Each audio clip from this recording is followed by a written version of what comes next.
Remember the monsters. I will. The Senate will come to order. Will the clerk please call the roll? Senators Bridges, Buckner, Coleman, Cook, Coram, Good morning. Good morning. Danielson, Good morning. Donovan, Fields, Gardner,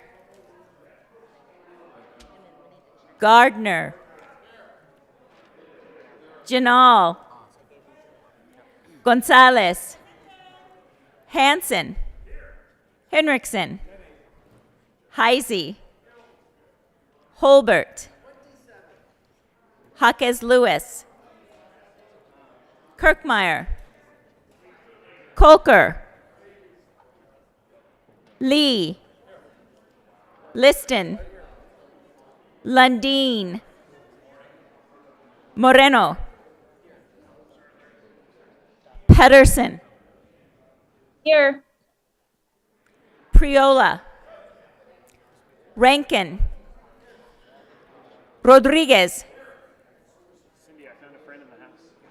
Scott, Simpson, Smallwood, Sonnenberg, Morning. Story, Here. Winter, Woodward, Zenzinger. Mr. President, Here. The morning roll call is 35 present, 0 absent, 0 excused. We have a quorum. Will the good senator from Pueblo please lead us in the Pledge of Allegiance? Thank you, Mr. President. Colleagues, guests, please join me in the Pledge of Allegiance. I pledge allegiance to the flag of the United States of America and to the republic for which it stands, one nation, under God, indivisible, with liberty and justice for all. Approval of the journal, Senator Simpson.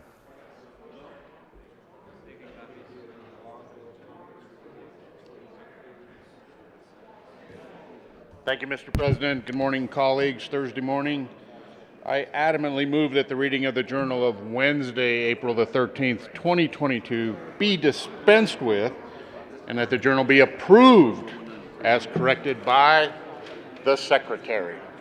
You have heard the motion. All those in favor say aye. All those opposed, no. The ayes have it, and that motion is adopted. Senate Services. April 14, 2022, correctly printed Senate Bills 202, 203, 204, 205, Senate Resolution 4, correctly engrossed Senate Bills 176, Senate Resolution 4, correctly re-engrossed Senate Bill 146, 166, 183, and 188, correctly revised House Bill 1337, correctly re-revised House Bill 1025, 1213, and 1288, correctly enrolled Senate Bill 10. Committee reports. April 13th, 2022, the Committee on Health and Human Services, after consideration on the merits, the committee recommends the following: Senate Bill 181 be amended as follows, and as so amended be referred to the Committee on Appropriations with favorable recommendations. House Bill 1157 be referred favorably to the Committee on Appropriations. House Bill 1292 be referred to the Committee of the Whole with favorable recommendation, and with a recommendation that it be placed on the consent calendar. The Committee on Business, Labor, and Technology, after consideration on the merits, the committee recommends the following: Senate Bill 191 be amended as follows, and as so amended be referred to the Committee on Appropriations with favorable recommendation. Senate Bill 35 be amended as follows, and as so amended be referred to the Committee of the Whole with favorable recommendation. The Committee on Agriculture and Natural Resources, after consideration on the merits, the committee recommends the following: Senate Bill 169 be amended as follows, and as so amended be referred to the Committee of the Whole with favorable recommendation. Senate Bill 168 be amended as follows, and as so amended be referred to the Committee on Appropriations with favorable recommendation. Third reading of bills. Final passage. Will the clerk please read the title to House Bill I gotta 1295? go to third, so I'll call you back.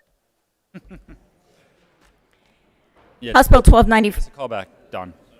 House Bill 1295, Representatives Strode and Garnett, Senators Buckner and Fenberg, concerning the Department of Early Childhood and in connection therewith establishing the duties of the Department of Early Childhood and the Executive Director of the Department, relocating early childhood programs from the Departments of Human Services and Education to the Department of Early Childhood, creating the Colorado Universal Preschool Program, and making and adjusting appropriations. Senator Buckner. Thank you, Madam President. I move House Bill 1295 on third reading and final passage. Further discussion. President Fenberg. Thank you, Madam President. We do ask permission to run a critically important amendment. Let's hear the reason for this proposed need for proposed amendment. Well, Madam President, we got up to L99. And it seemed like we needed to just go all the way to L100. Yes. And there were a few technical things that our amazing drafter caught and need to be fixed. So numerology being the primary reason, the question before the body is President Fenberg's request for permission to offer third reading amendment. All those in favor say aye. Aye. Those opposed, no. The ayes have it and permission is granted. Will the clerk please read Amendment 100? Ooh. Amendment 100 by Senators Buckner and President Fenberg. Thank you, Madam President. I move L100. Is there an explanation of the amendment? Sure. Thank you, Madam President. This is a technical amendment. It is not substantive policy. You noticed that we skipped a day before we went into thirds, and it was for this exact reason. It's a long bill. There were many amendments, and we wanted to make sure we got it right. So the drafter, the editors, et cetera, went through it and found some pieces that needed to be fixed. They are technical in nature and largely about the effective date, and fixes some pieces where a word was taken out, and for consistency, it needed to be taken out in the other places where it was referenced as well. So does not really change anything in the bill itself, but it is purely technical. Is there any further discussion on L100? Are there any no votes? With a vote of 30... No, you're a no? No, you're not a no. With a vote of 35 ayes, 0 noes, 0 absent, and 0 excused, Amendment 100 is adopted. Further discussion on the bill. President Fenberg. Thank you, Madam President. I think we have talked about this bill quite a bit, and it's something many of us have had conversations offline about. I genuinely appreciate all of those discussions, especially want to thank the good senator from Weld County. I know at times the debate on this bill was not fun for her, although actually I think she had a lot of fun with it. But I think all of those conversations resulted in a better policy, in a better bill. I'm excited that we are going to move forward and we are going to provide something that is critically important for the development of our young people in this state, critically important for the economic stability of families in this state. And for their development of their families. Critically important for the providers who have dedicated their life to helping us raise generations of young people in this state. But at the same time, acknowledging that what we are doing is big and it is disruptive, and we are going to make mistakes along the way, of course. But this is so important. We need to go in on this together, with eyes wide open, with as many voices at the table. And then in a couple of years, we will look at what we've accomplished. We will look at where those mistakes happened, what needs to be changed, and we will have a very intentional conversation as a body based on an independent review and ask ourselves what should change. Should the governance be shifted? Has the startup phase come to completion and we now need to think about the long term? Or do we need to kick the can down the road for another year as more pieces get figured out? Or are we ready for that shift? Or maybe everything's going swimmingly and we don't need to make any changes. That will be an evaluation that will be brought to us, and we will have that very intentional, deliberative discussion to make sure we are doing what is best for families and for the state of Colorado for the long term. And I'm excited to be a part of that conversation over the next couple of years with all of you, and appreciate all of the support that so many people have given us in getting this bill to where it is. And I think it will really be a huge moment of pride as we look back on this as Coloradans, to make sure we are doing what is best for our families, providers, and communities around the state. Further discussion? Senator Kirkmeyer. Thank you, Madam President. So I appreciate the comments from the good senator from Boulder County, and I appreciate all of the work that has gone into this bill, and by both the good senator from Boulder and from Aurora. I know they've spent a lot of time, a lot of discussion, a lot of work. We all have. We've all spent a lot of time on it and reading through it. I'm sure everyone read the 500-plus page bill, correct? 562-page bill. I'm sure we all went through and read through that. Just in case, for those of you who may not have had time to get through the bill or took the opportunity to read through the whole bill, I thought I would talk a little bit about what is actually occurring when this bill passes and becomes law. Because people have talked about how we were setting out a process for a new department. That's true. But it's not just setting out a process for a new department. We actually are creating a new state entitlement program that will dwarf Colorado Works, Child Welfare Services. It will dwarf the CCAP program. In fact, you could probably combine all of those, and this new entitlement program that we're creating will dwarf all of those combined together. When we started down this process last year, and we all agreed to the bill to look at creating a new department, we put some requirements in that bill about creating transition plans. Not just transition plans that were about mission statements and recommendations, but essentially we wanted a transition plan that was a business plan for how do you start a new department. We never got there. We don't yet really truly have a business plan to start up this new department. So we're winging it. And while I think it's critically important, would agree with that statement, and that we're going to make mistakes along the way, and that there are going to be consequences, the people who will suffer the consequences are children and families in this state that are eligible to receive certain benefits that in all likelihood will have some difficulty getting to those benefits. This is not the first time that this state has taken a project like this under their wing and tried to combine programs to get to a one-stop application process that families could understand, that a single parent could go through and understand and know what they're doing, and be able to go one place and get the services and the benefits that they need so that they can become prosperous and that they can become members of this community and be productive members of the community and provide for their family. So here's what I'm really concerned about and what this bill is doing. When I asked about the process to create the universal application and the IT platform, having gone through several processes over the last 25, 30 years with this state dealing in human services programs, when I asked where we're at with the IT process, we're putting out an RFP in April. We hope to have the platform tested by the end of the year. We don't know if it's going to work.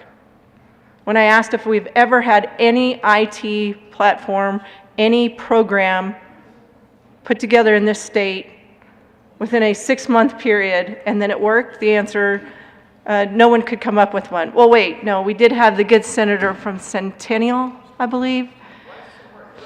Oh, I'm sorry, Arapahoe County. I almost said Cherry Creek Village, is wherever it is. Let me look at the list. What does it say for you?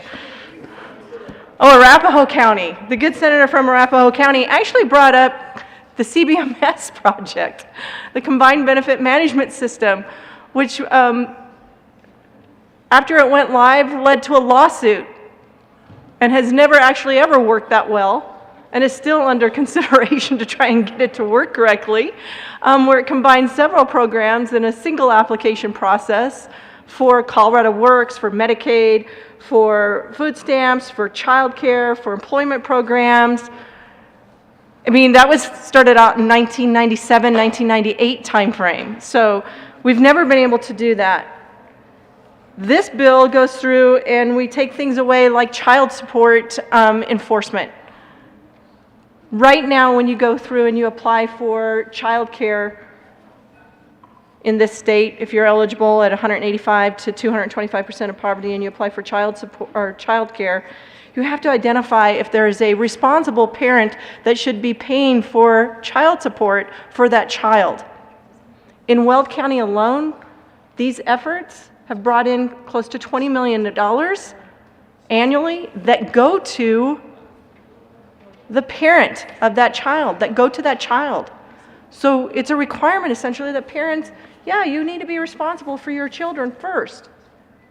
We eliminated that with this bill.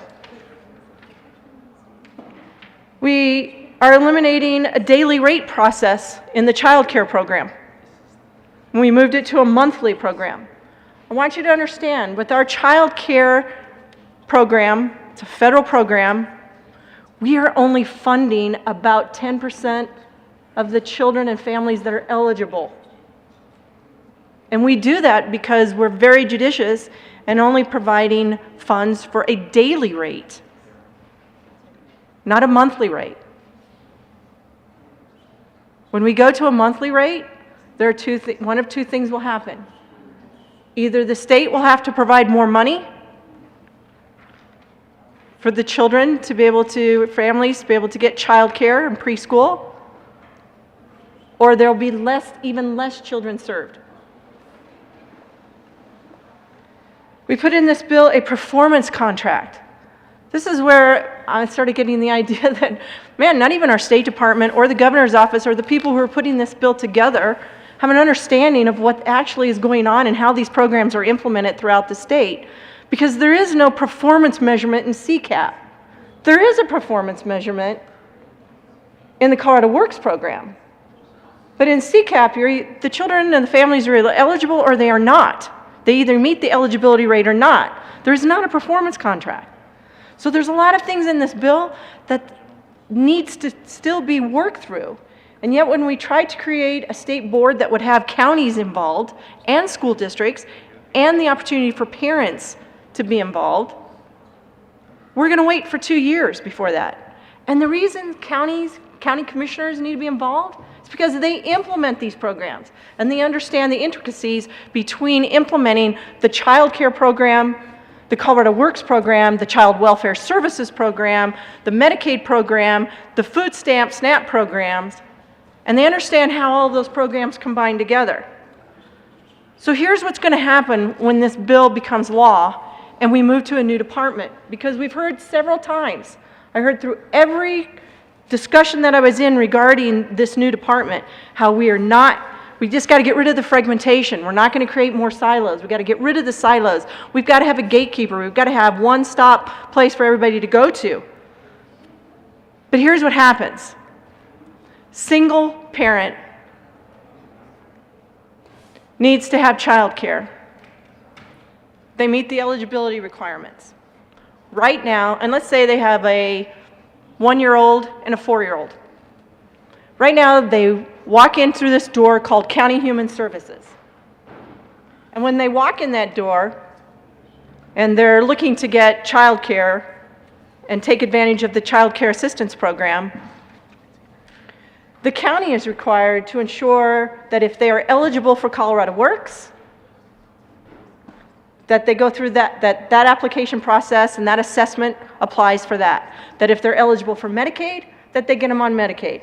That if they're eligible for any of the employment programs, that they get them into the employment programs. That if they're eligible for SNAP, that they get them into SNAP. And they also are assessed whether or not they're eligible for childcare.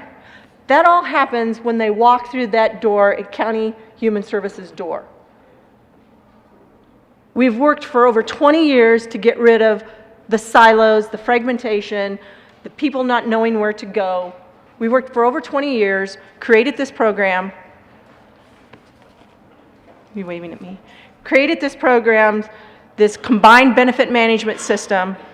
Took us forever to get this IT system to a point where it worked. We got sued on it in this state because we weren't able to get benefits and services to kids because it just didn't work, because we didn't take our time in really making sure that it would work.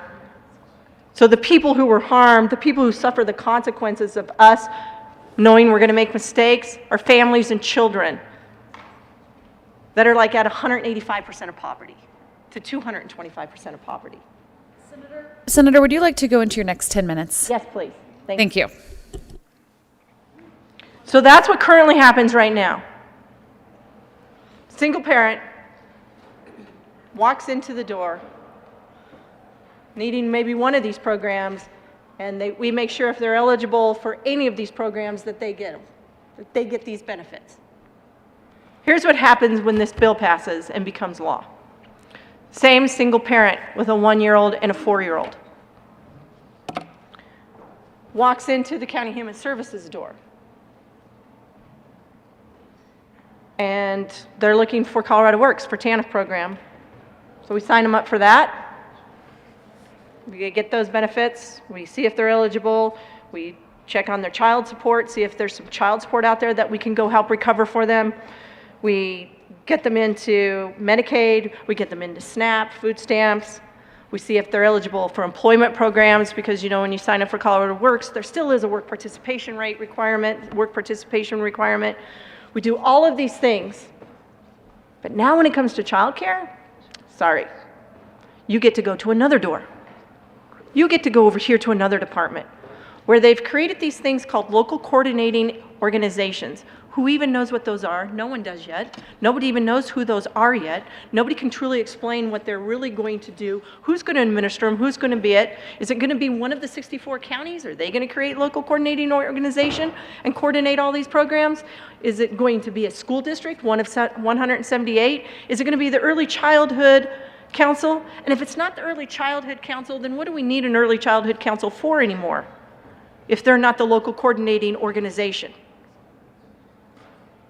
Because you know that 25% of the child care program, the child care assistance program that comes into this state, goes to early childhood councils. So are they going to be funded? Are we still going to take money off the top of child care, the CCAP program, to give to the early childhood councils? Or does that go away so they don't have any funds there? And does that go to the local coordinating agency organization who nobody even knows who that is? It could be a non-for-profit, it could be a charter school. So you know what, I'm a single parent with one child that is 1 year old, and I just need childcare for so that I can go get a job. And I've got a 4-year-old that I need childcare for that can now be in this free preschool program. Where am I supposed to go, and how do I get all this? We talked about not creating silos. This creates another silo. This creates another barrier for that single parent, for any single parent, that are trying to get to the benefits and services that they need so that they can get a job, so that they can provide for their family and become self-sufficient. That's what's going to occur here. The people who will suffer the consequences are those children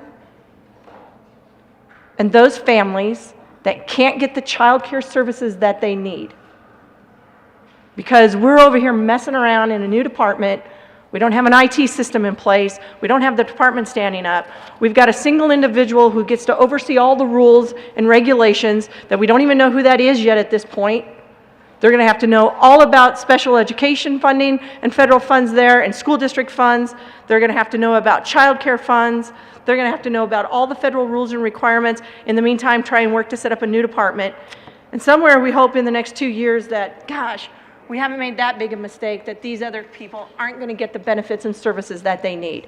That these children, then families that are 185% of the federal poverty level, they're the ones who are going to suffer. They are the ones that are going to suffer. I hope I'm wrong. I don't believe I am. All we have to do is go back and look at history of how we've done things in this state and how programs work and how they don't work, and how this time around we could have taken the time. We could have taken the time. It's not like County Department Human Services directors didn't tell the governor's office that these were problems. It's not like that didn't happen. That started all the way back in August and September of last year. These questions all came up then. And you know what we got? You know what they got for an answer? We'll deal with that after we stand up the new department. And I want you to understand that the CCAP program and the family strengthening programs that are so integral to the child welfare services programs and the Colorado Works programs are all now moving over to a new department to create a different fragmentation and a different silo. They're all moving over there. There will be a lot of children who will not be getting the benefits and services that they deserve to be getting. There will be a lot of families that will not have a benefit of child care so that that parent can go find a job. It will happen. Go back and look in 2001 when we turned on the CBMS system and we ended up getting sued by the ACLU because we weren't providing the benefits and services to the families and children of this state. Go back and look, 1993 to 1995, when we got sued by the ACLU. It's called the Child Welfare Settlement, when we weren't providing the benefits and services that were supposed to be provided. Go back and find anywhere in this state where we've developed an IT platform that has worked in the first 6 months, the first 2 years, or even the first 6 years. The person who is going to suffer with this, and there was no reason we had to rush this through, those families and children that deserve to have these benefits so that they can get to self-sufficiency, so that they can get to a place of prosperity and an opportunity. That's who's going to suffer. Proposition EE said 10 hours of free preschool, basically for every 4-year-old. It didn't say free preschool for every child. That was a campaign promise by the governor. So I got accused last week of writing letters to Santa Claus. The governor should be thanking us all for this early Christmas present. But the children of the state are the ones who are going to suffer the consequences. I ask for a no vote. Senator Lundin. Thank you very much, Madam President. Colleagues, we're all familiar with the process. 3 readings of the bill in each chamber. It starts as a very, very broad conversation in committee. This particular bill, introduced as 520, now 562 pages, has had any number of meaningful, very broad conversations about process. It's creating a brand new, completely new Department of State Government. I rise to make a summary comment as I hope, a clarion reinforcement over one specific aspect of that which exists in Colorado today, and it, in my opinion, will be a determining factor to the success or failure of this bill and department, whether or not that specific principle remains clear in Colorado a year from today, 2 years from today, 5 years from today. I would entitle this brief comment, "In Defense and Promotion of Mixed Delivery." So, the good senator from Jefferson County who joins us on the screen frequently bounces her beautiful child on her knee frequently in the mornings when we're gathering for these discussions. It is such for all parents as they raise their child. The child starts on their knee, close to their chest, in the nurturing inculcation of that child, of the family's specific values. And the anticipation for each one of us as we've raised our children is someday I will launch you. I will launch you into the world. And it would be my hope that you would make the world a better place by virtue of extending the values that I will bring into your life. That's what we all as parents hope that we will do. Preschool, early childhood education, is something that either supports that perspective or begins immediately to transition that child into the perspective, perhaps more broadly, of a school or of a government. And that's why this is such a critically sensitive conversation, that mixed delivery remain available. Not only available, but promoted over time. Today, as parents bring their children from infancy into their toddler years and heading towards kindergarten, pre-K would be, which is what this bill specifically affects, they do it with the choice of perhaps their specific denominational faith, a preschool that might be a Presbyterian preschool. Or we had a beautiful prayer and homily this morning that promoted the perspective of the Jewish faith. That also should remain available to those parents as they're raising their children. Now, the bill, when introduced, spoke to this concept of mixed delivery 14 different times.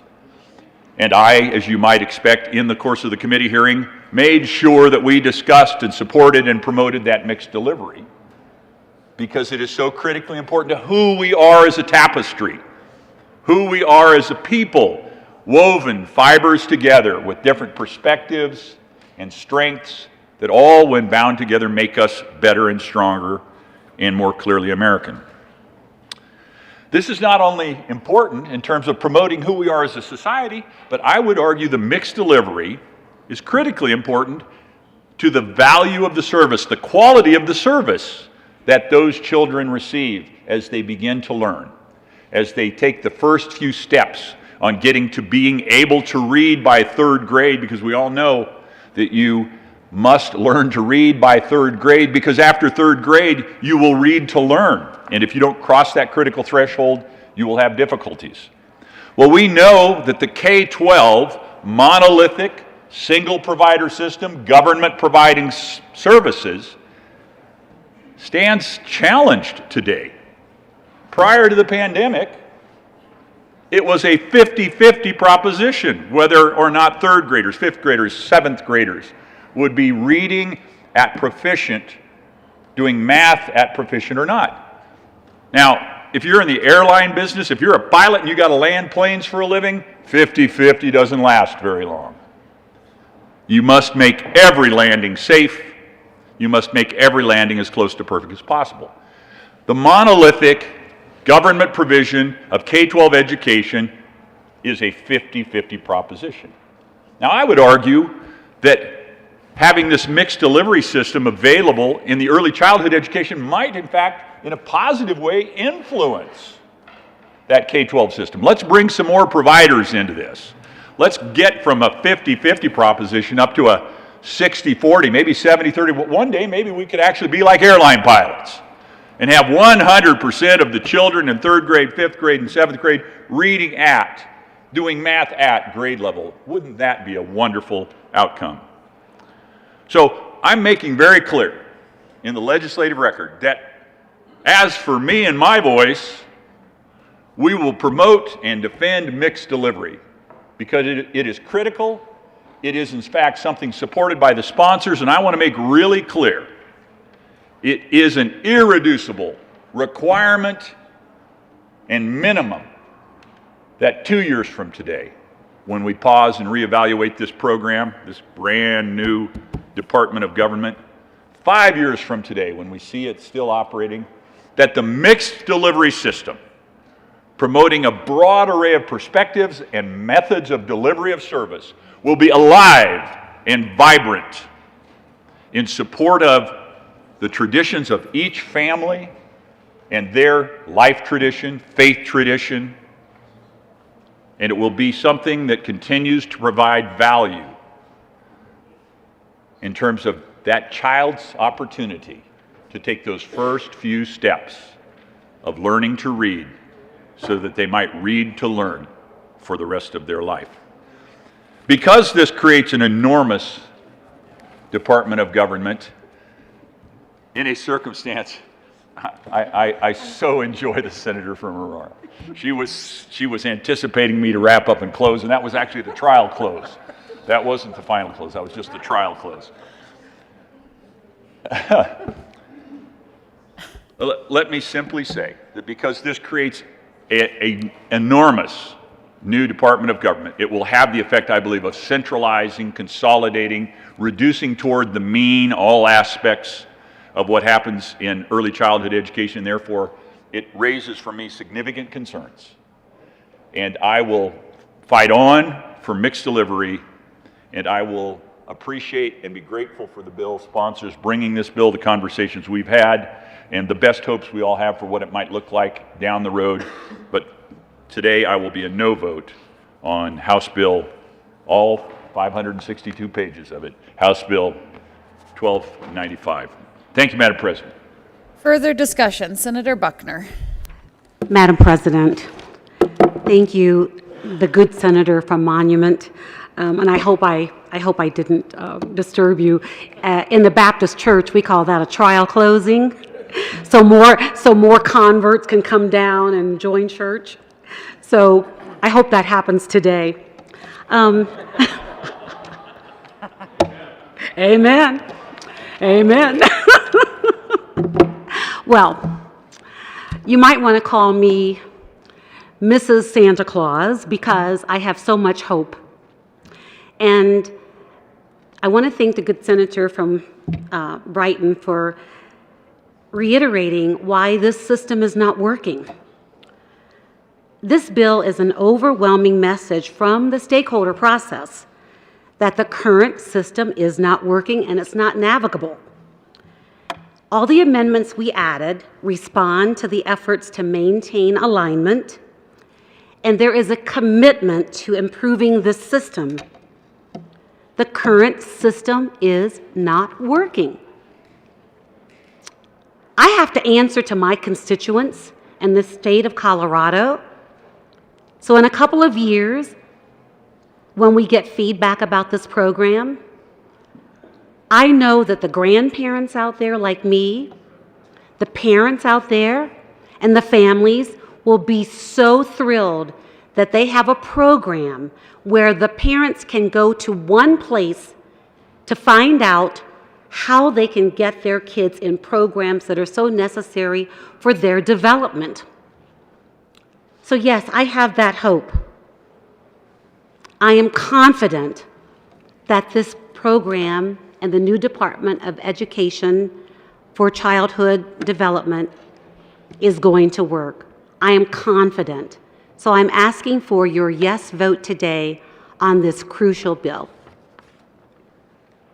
Is there any further discussion? Seeing none.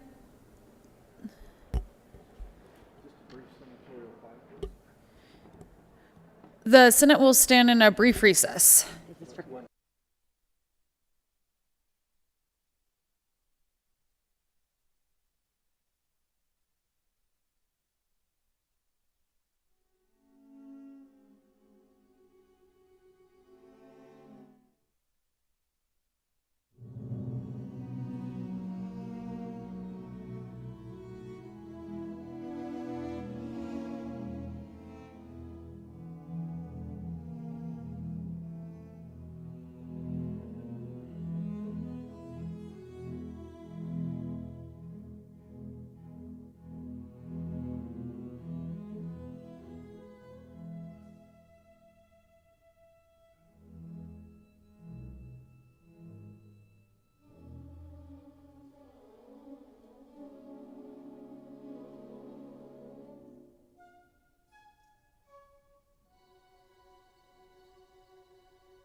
The Senate will come back to order. Is there any further discussion on House Bill 1295? Seeing none, the motion is the passage of House Bill 1295. Are there any no votes? Minority Leader Holbert. Senator Cook. Senator Scott. Senator Gardner. Liston. Kirkmeyer. Rankin.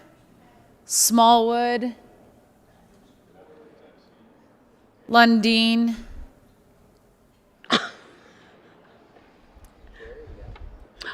With a vote, quorum.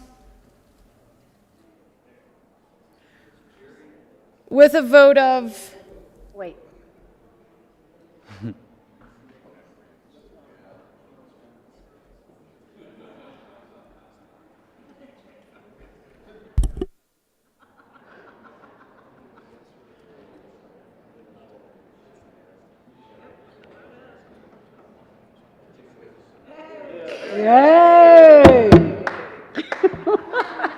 last call for any no votes on House Bill 1295. Senator Sonnenberg will be added as a no vote.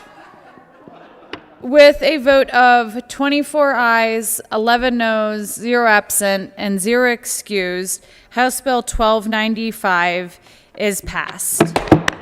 Co-sponsors on House Bill 1295. Senators Lee, Gonzalez, Fields, Moreno, Heinrichsen, Bridges, Winter, Zenzinger, Janal, Rodriguez, Hansen, Hawkes Lewis, Story, Pedersen, Danielson, Triola. Please add the president. James. Will the clerk please read the title to House Bill?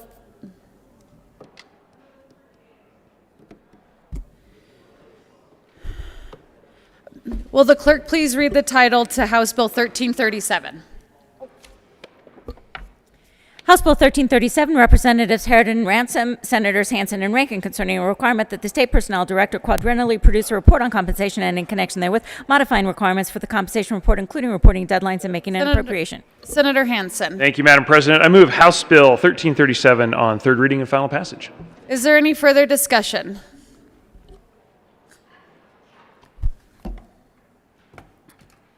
Seeing no further discussion, the motion is the passage of House Bill 1337. Are there any no votes? With a vote of 35 ayes, 0 noes, 0 absent, and 0 excused, House Bill 1337 is passed. Co-sponsors on House Bill 1337. Will the clerk please read the title to Senate Bill 176? Senate Bill 176, Senators Hansen and Rankin, Representative McCluskey, concerning funding of work required for early-stage front-range passenger rail corridor development. Senator Hansen. Thank you very much, Mr. President. I move Senate Bill 176 on third reading and final passage. Is there any discussion? The motion is for the passage of Senate Bill 176. Are there any no votes? Senators Lundin, Minority Leader Holbert, Cook, Scott, Woodward, Smallwood, Kirkmeyer, Liston, Heisey, Sonnenberg,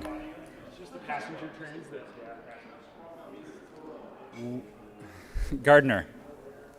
With a vote of 24 ayes, 11 noes, 0 absent, 0 excused, Senate Bill 176 is passed. Co-sponsors, Senators Winter, Henriksen, Gonzalez, Fields, Buckner, Lee, Majority Leader Moreno, Janal, Jaquez Lewis. Pedersen. Story. Please add the president.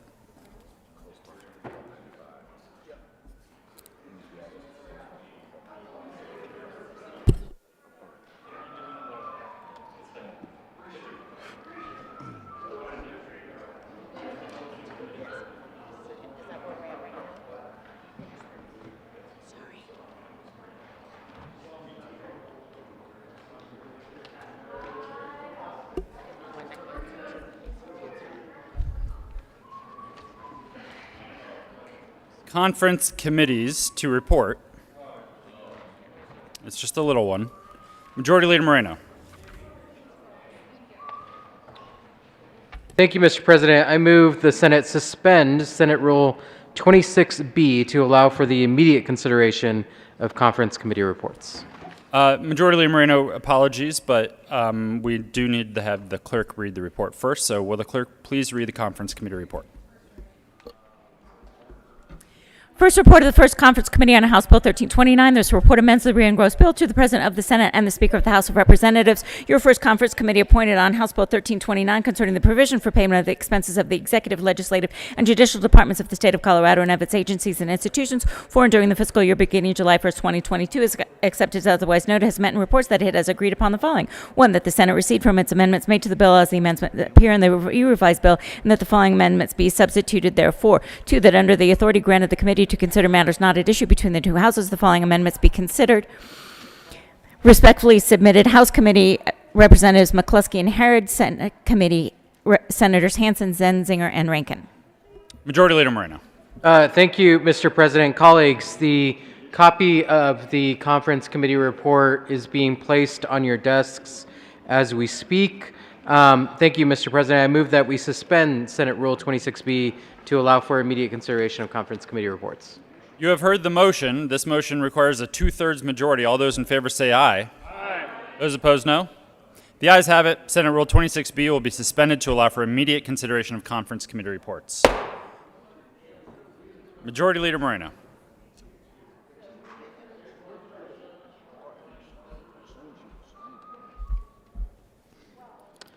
Thank you, Mr. President. I move that the Senate proceed out of order to take up consideration of conference committee reports.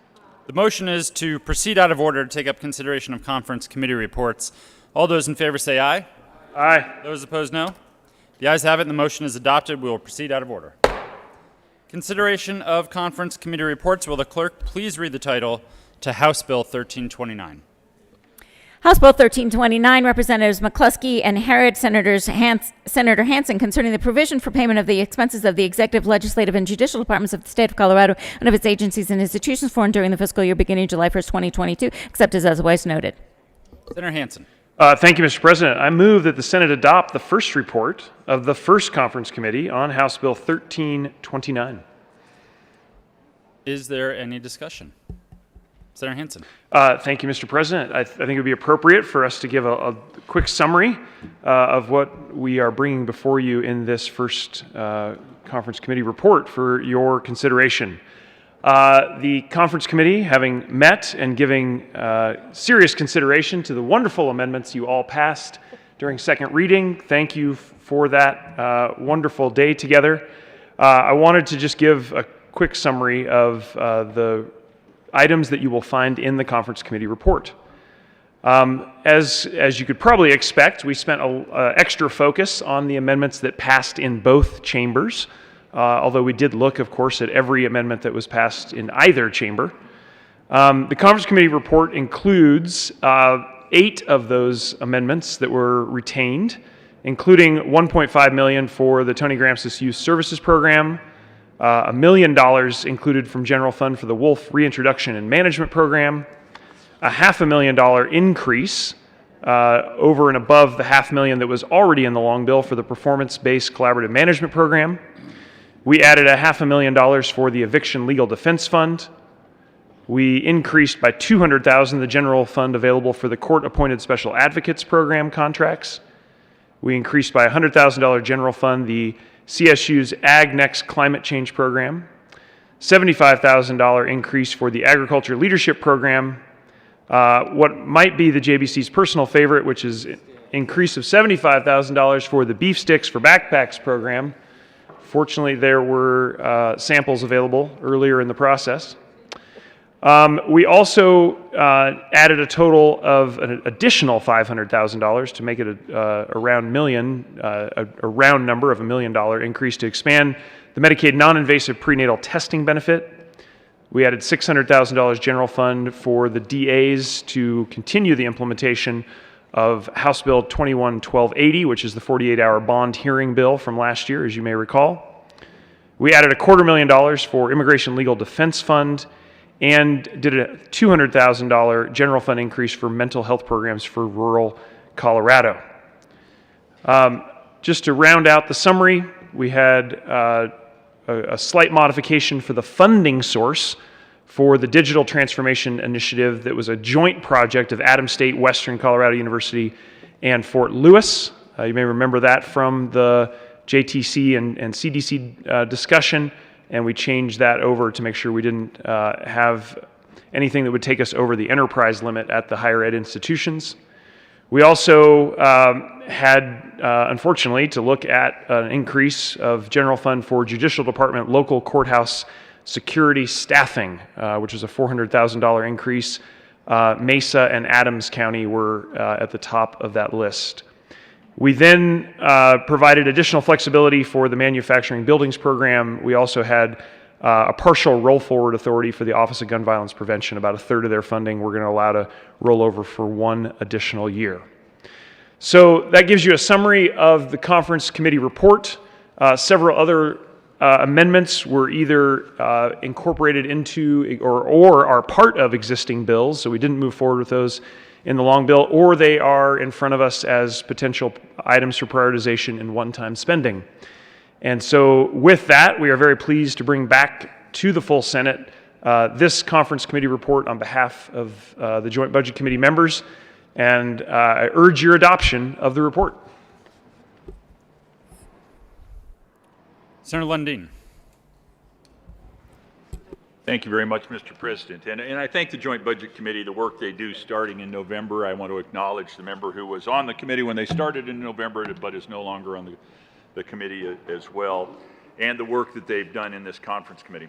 I want to speak to and just seek clarification, make sure I'm understanding this properly. I don't understand it or I don't see it in the amendment, but I see it on the chart, the summary chart that we received. Senate Amendment 14, which brought $503 million to buy down the budget stabilization factor. I want to be clear that that is stricken. The conference committee took that money out. We didn't start with the Senate version. You got it?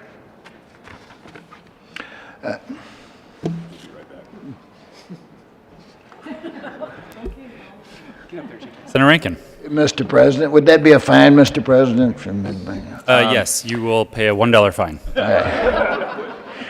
So we once again raised the issue of Senate Amendment 14. We discussed at length that the amendment, specifically as written, would have been modified had we passed it to be the $321 million of the negative factor, because we knew that was the intent. We discussed again, as we have before, the risk with buying down the negative factor this now. And those risks have to do with the inflation uncertainty and property tax uncertainty, the local share going forward.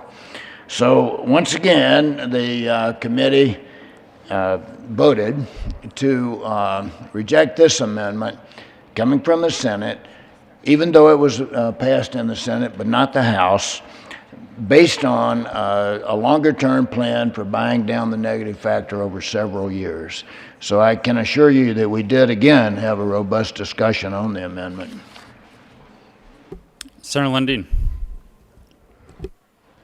Thank you very much. I understand and I recall the Amendment 14 was passed by this body and therefore ended up in the long bill, has now been stripped down. One footnote that I want to call out is the footnote that was part of Amendment 14. It said of this $500 million, $503 million and change, that half of that money should go to increasing teacher paychecks. I want to be really clear that the will of this body, as it went to the committee, was to buy down that budget stabilization factor, and in the process of buying that down, to specifically make clear the will of this body, even though there are challenges constitutionally, process, how it all gets managed, the local school districts make those determinations, but we can still make clear what our perspective is. The 35 offices that we each hold ought to have some value in the public policy conversation. When we say we want to buy down the negative factor and we want half of that money, the half of the $1 billion we were asking for here, to go towards teacher paychecks, in fact, that should be a statement of the will of this body as well. And so I want to just make clear that 250 million of that 500 million would have in fact been focused on teacher paychecks. Thank you, Mr. President. Senator Sonnenberg. Thank you, Mr. President. I had planned on having this conversation Monday because my documents are sitting on my desk and I had no idea that I figured, all right, the conference committee will meet yesterday. We'll read it across today. It'll be calendared for Monday. So I apologize that I don't have my papers in front of me. There are two reasons that I am going to urge you to reject this first report to the first conference committee on this bill.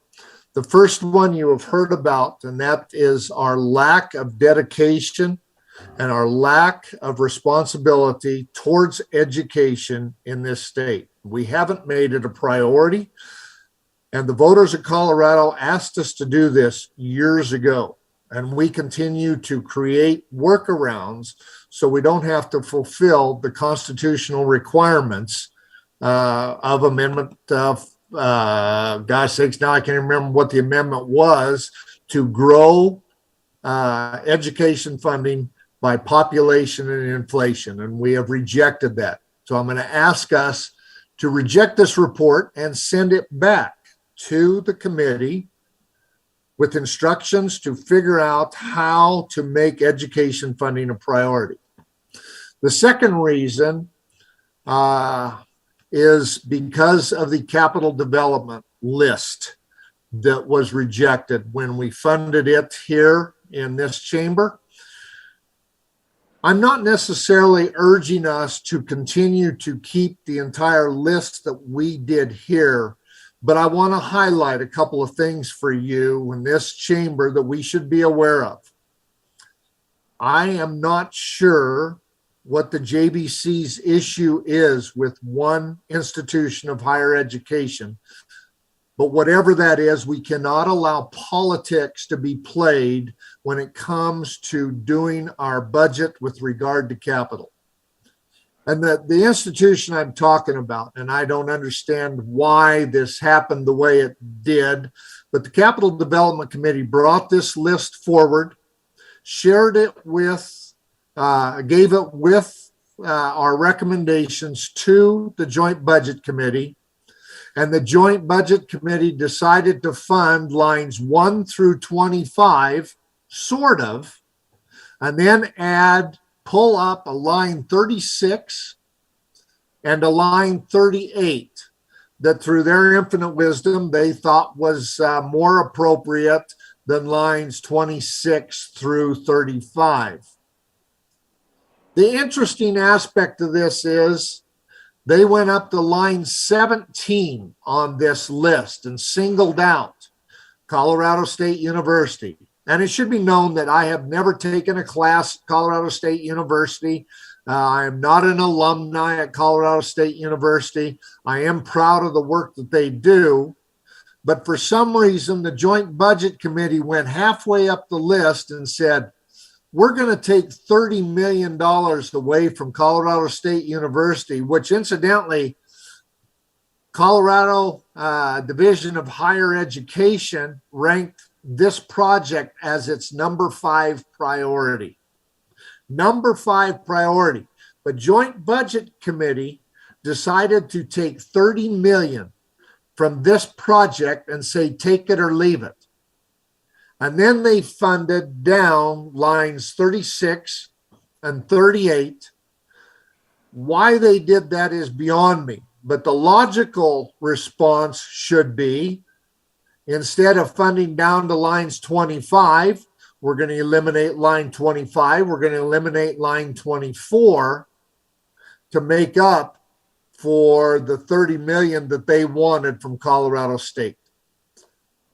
Members, whatever this vendetta is, whatever this issue is that the Joint Budget Committee has with whether it be the president of Colorado State University, whether it be the entire system, whatever that is, this is not right. This is the wrong way to do things.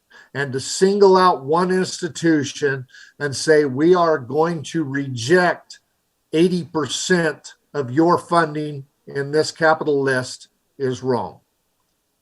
I'm asking us to reject the first report of the first conference committee, send them back to do this right, and take politics, whatever politics is happening over there at the Joint Budget Committee, take that out of the mix and rework this list.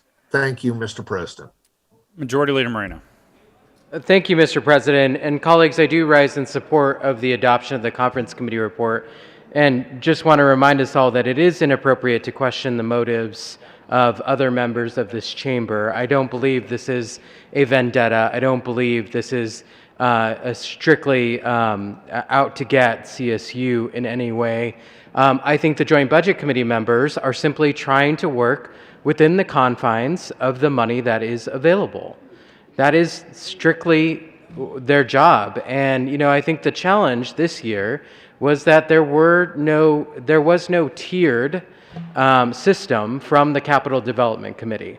So what the Joint Budget Committee received was $500 million of requests that they were expected to fund whole scale, and that really wasn't realistic. The dollars didn't pencil out. All that being said, colleagues, where capital is concerned, we all know, the Joint Budget Committee has set aside a large amount of one-time dollars. And I still believe, actually, that maybe more capital projects could be done within that one-time appropriation, that one-time set-aside. So I don't think the door is closed on this issue simply because it may not be moving through the long bill. I think it is still possible, and I'd encourage us all to engage in that conversation with our Joint Budget Committee members. Senator Zenzinger. Thank you, Mr. President. Members, as you all know, I'm an educator. I care very, very deeply about education funding.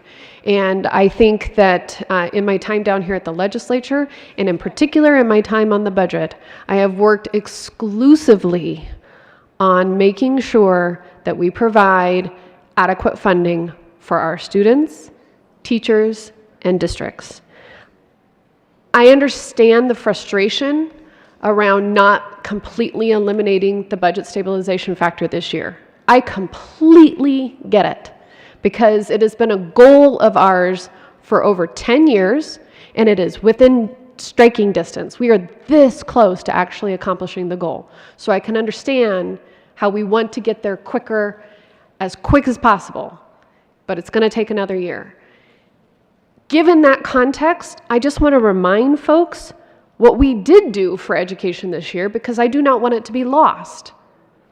Education, in particular K-12 education, received over $7 billion of our budget. It's the largest component of our budget. It received the most money of any category of any division in state government. $7 billion. We also gave, this year in particular, an 11.7% increase to our education budget. We drove down the budget stabilization factor to its lowest level since its inception. 2 years ago, we were at 13% of total programming for the BS factor. And this year, we're down to 3%. We are almost there, and I acknowledge that we are almost there, and I cannot wait to get there. But we also had some other priorities this year that, in my opinion, were as equally as important. For example, we could have chosen to take $80 million that we set aside for special education funding, and we could have put it towards the BS factor. We absolutely could have done that. That would have gotten us a little bit closer to the finish line. But in my opinion, I felt it was more important that we did both, that we made progress with the BS factor and we made progress in other areas such as special education. We are so close. We are within striking distance. And so I understand the feelings behind wanting to get it all done this year. If we had gotten it all done this year, we would have to turn around next year and increase it again. You can't hire staff on one-time money. Making districts go up and down and up and down and up and down does not provide stability in our classrooms or for our districts. I would rather get to zero and keep it at zero. That's the goal. And we can't do that this year. We cannot pay it all off and keep it to zero this year. We also need to think about next year, because we're going to carry forward over $7 billion in education funding next year, plus inflation. And we need to make sure that we are not creating a budget deficit for ourselves in the following year. We need to be able to pay the bills next year. Secondly, it's not just about K-12 as well. We also did an 11.6% increase for higher education.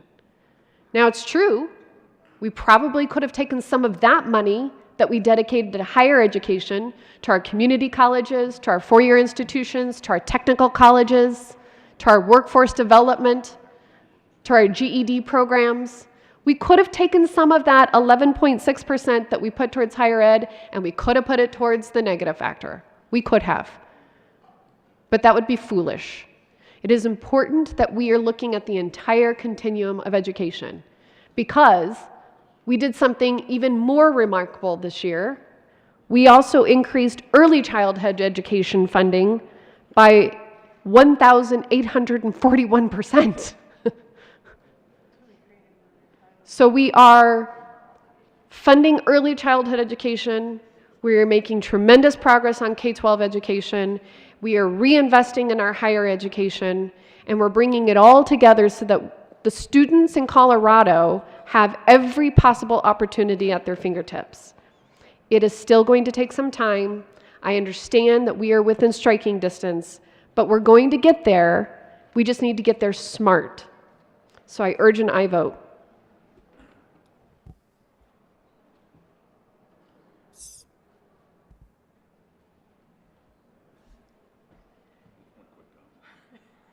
Senator Lundin.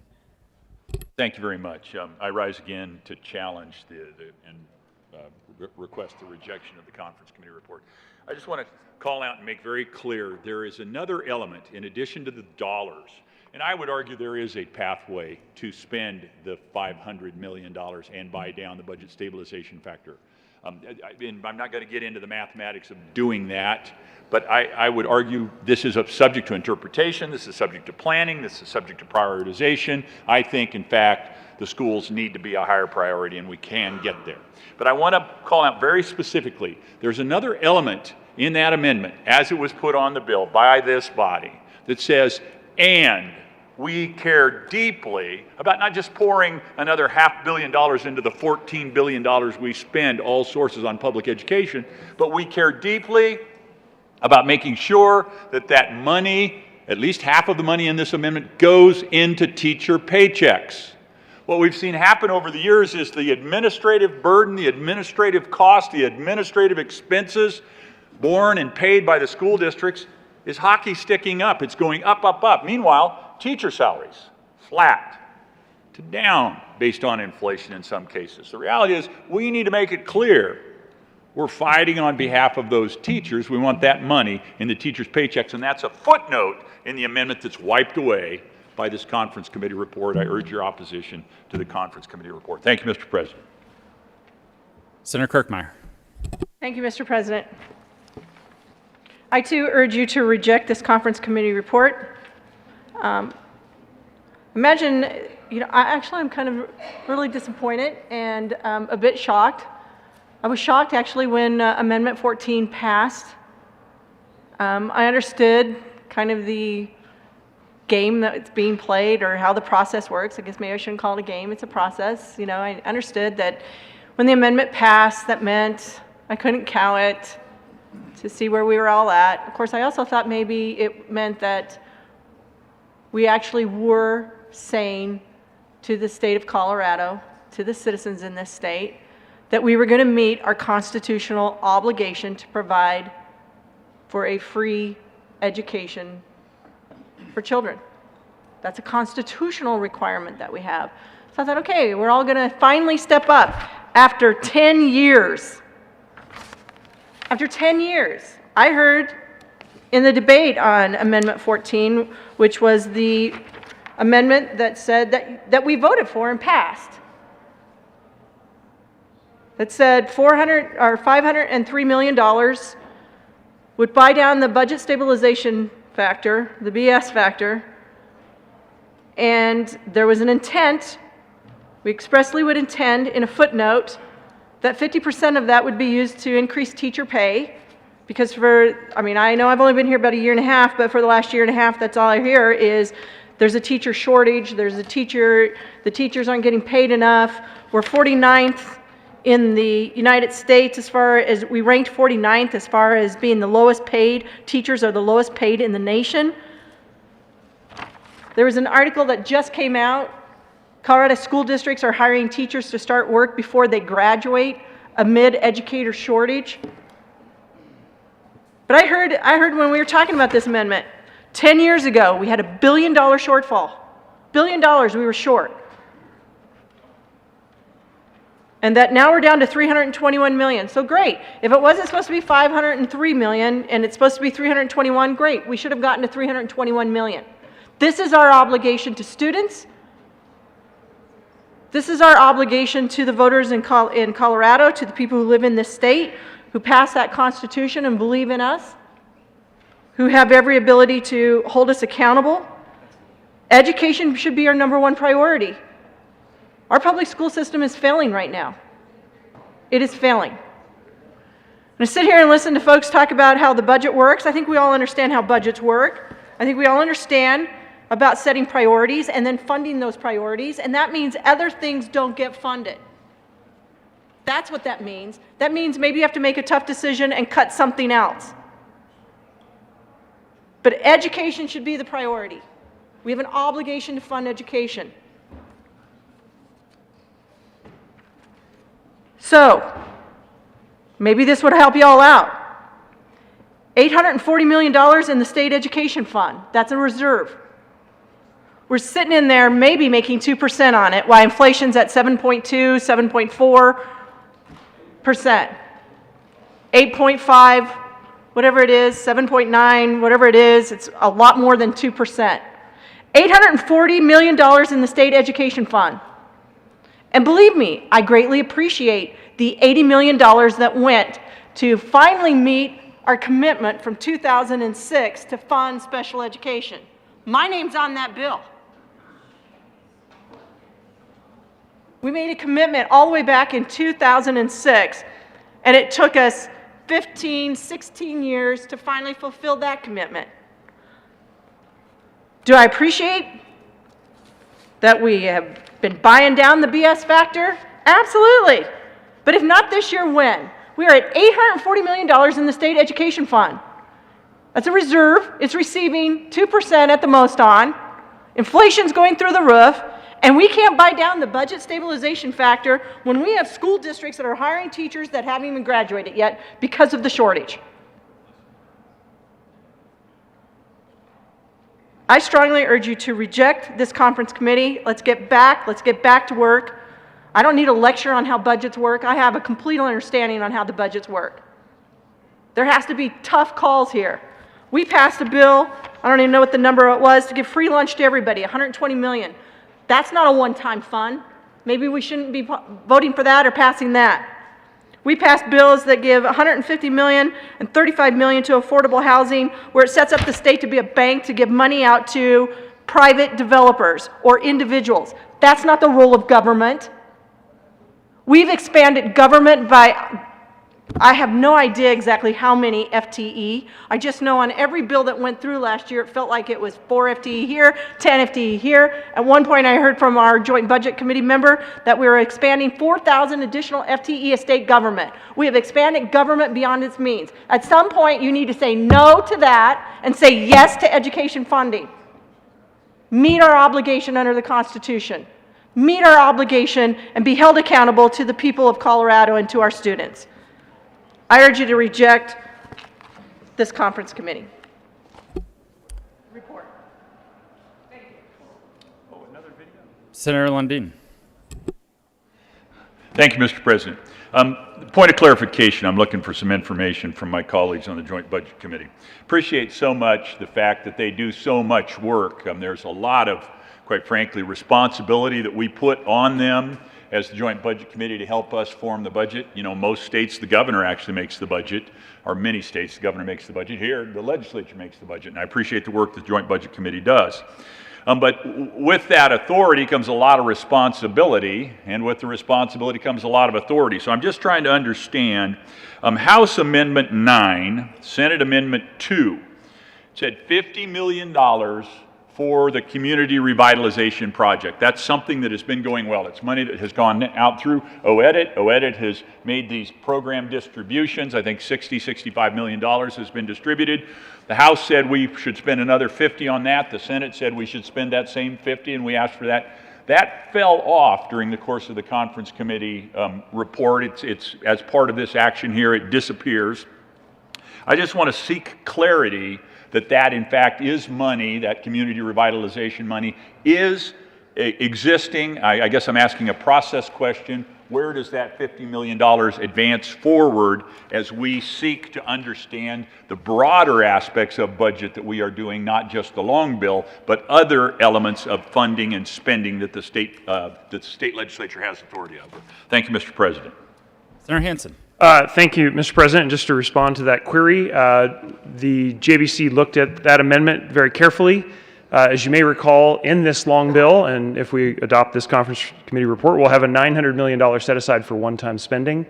The proposal that you're referring to that turned into a long bill amendment is in the set of options that we have for that $900 million. So it remains an option. There are many different proposals in that area for one-time general fund.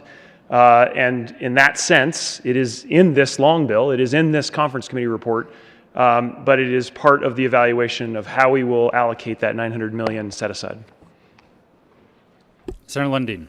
So then a public service announcement question I will ask on behalf of myself and all my colleagues, that $900 million in one-time money that's going to get spent, how do we have influence? What's our best pathway to participate in the determination of how that $900 million gets spent? Senator Hansen. All right, thank you, Mr. President. And Senator Lundin, I know you're new here at the Capitol, but let me talk about the appropriations process that we are going to be doing here at the end of the session, as we always do.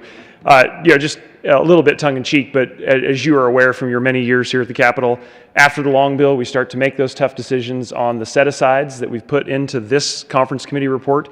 $40 million for ongoing general fund, $900 million for one-time options.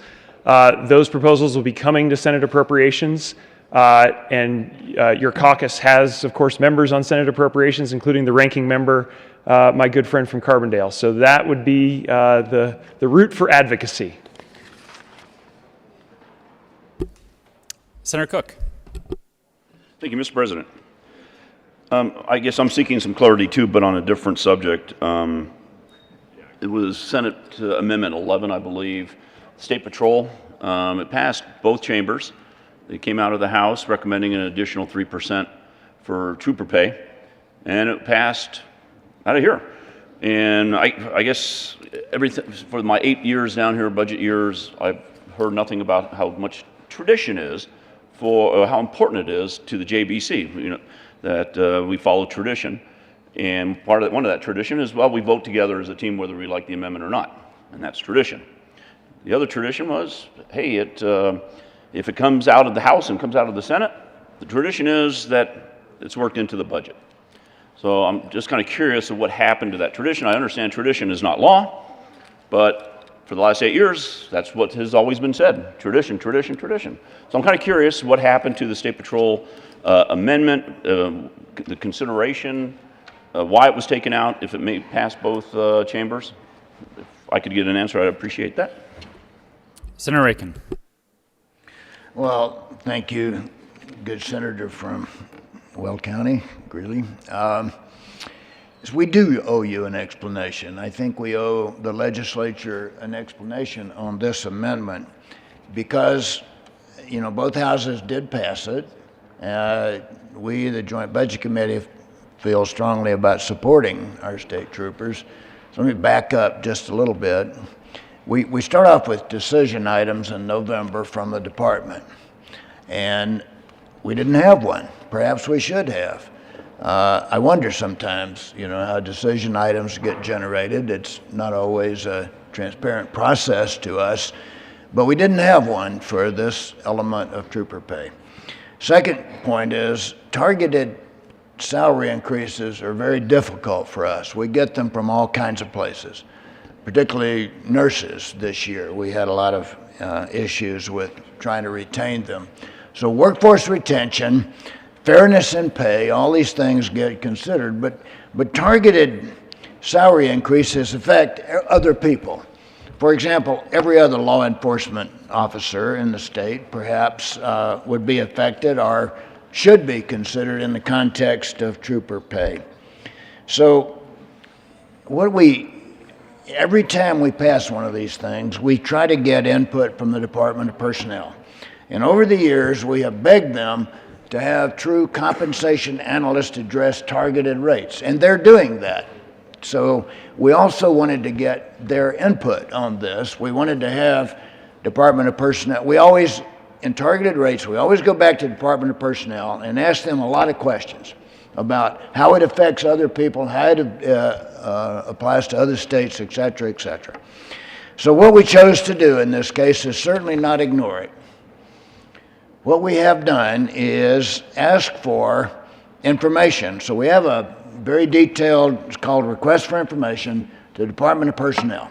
So they're supposed to go back and investigate this. Particularly in my concern, I'm really concerned about rural coverage of our patrol. Because when they don't cover, then local law enforcement has to step up and, you know, fill in the gaps when there are emergencies like fires. So I was particularly sensitive to this. So we had our analyst write a request for information, which I think would be real interesting for you all to look at for the following reason. We changed the date for it. So on August 1st, we're supposed to have this analysis from the Department of Personnel, which, remember, we would have asked for in the normal course of activity had this been requested. So that sets up a process where in September meeting, we can do what's called a 1331, that's named for a bill in the past, and we can actually add trooper pay, which you will have to vote on again next year. So if in fact DPA can generate that information, that's new information that justifies trooper pay, I guarantee you this is going to be on the top of our list in the September meeting. So that's really the best we could do without totally distorting our pay and personnel system. So appreciate your support and thank you for asking. I think we did owe you an explanation. Senator Cook. Thank you, Mr. President, and thank you, Senator. I appreciate the explanation. I do ask, though, that we reject this conference report because of the rejection of of the reasons we've heard earlier, but also because of rejecting the Amendment 11 for trooper pay. It's in the statute. We heard the good senator from Weld County talk about our constitutional obligations and how we're not meeting that when it comes to education. We're not meeting our statutory obligation either, because there is a statute this chamber passed, the other chamber passed, the governor signed, that says the troopers will be paid at a certain rate. And they're not. We're not following our own laws that we passed. So I think we need to reject this, have the conference committee go back, and at least follow the laws we pass. Because if we can't follow them, then why should we expect anybody else to? Thank you, Mr. President.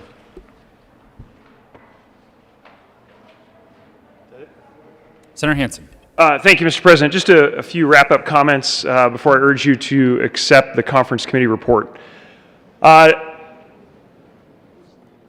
budget process starts with a big doorstop from the governor in November that we then take a close look at. But as the good senator from Monument mentioned, this is a process that is largely driven by the legislature. And we take our time to go line by line, more than 1,000 line items in this budget, department by department, looking at each part of those programs. Do they need to go up? Do they need to go down in the budget? What adjustments need to be made? We look at different requests. It's a long process. And we've had a lot of discussion today about constitutional requirements. Well, one of those requirements is that we pass a balanced budget every year. Really, one of a handful of bills we have to pass. Has to be balanced. So I get it. It's easy to come to the well and say, I want $100 million more for this, or I want $940 million more for transportation projects that might be near my home. That's easy to do. That's easy to do. It's easy to stand up and say, I want another big piece of spending for my favorite thing in the budget. But our constitutional requirement is to bring you a balanced budget. And what I didn't hear much of this morning, besides calls for lots of additional spending, was where would you like us to cut? Because did I mention it has to be balanced? It's got to net out to zero, folks. Money coming in, money going out. So yeah, we made a bunch of tough calls. That's what you've asked us to do at the JBC, and we've methodically worked through line by line, balancing across the different departments, the different line items, the different programs, and made a bunch of tough calls. So I totally understand the impulse to say I want hundreds of millions more for something, and that thing may be fantastic. There may be a lot of agreement. We'd like to do more there. But it also requires you to come to the table with the hard part, which is what things should we take out? What cut do you suggest to put more money into the thing you'd like to be better funded? And that is the burden of governing. That is what we've been hired to do by our constituents, to come down and make some tough decisions. So there's a bunch of tough decisions in this budget. A lot of balancing, a lot of conversation, a lot of back and forth to bring you this conference committee report. So I want to end by expressing my gratitude to our amazing staff at the JBC, to my amazing colleagues on the JBC, and to my amazing colleagues in the Senate. This has been a wonderful debate. We have done our job. We've done our duty when it comes to this long bill. And I urge the adoption of the conference committee report.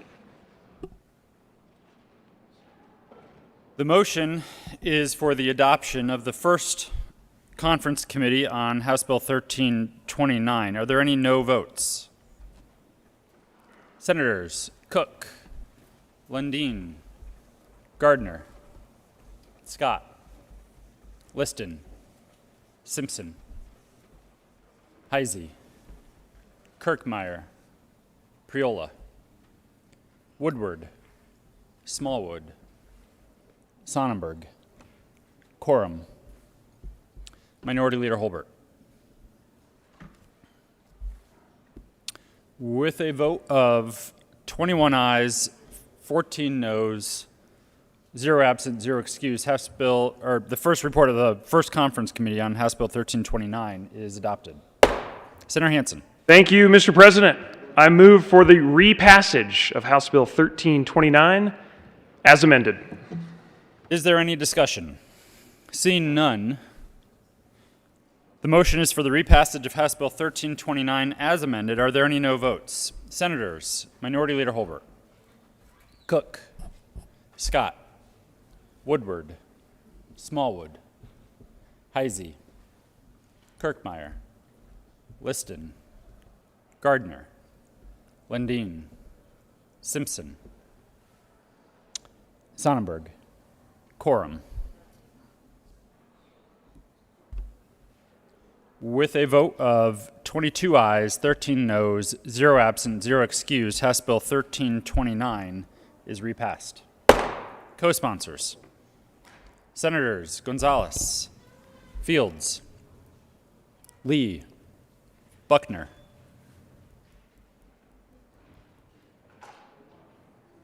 Donovan, Winter, Coleman, Jaquez Lewis, Janal. Please add the president.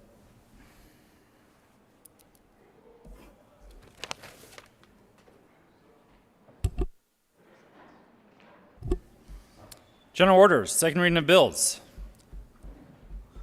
Senator Bridges.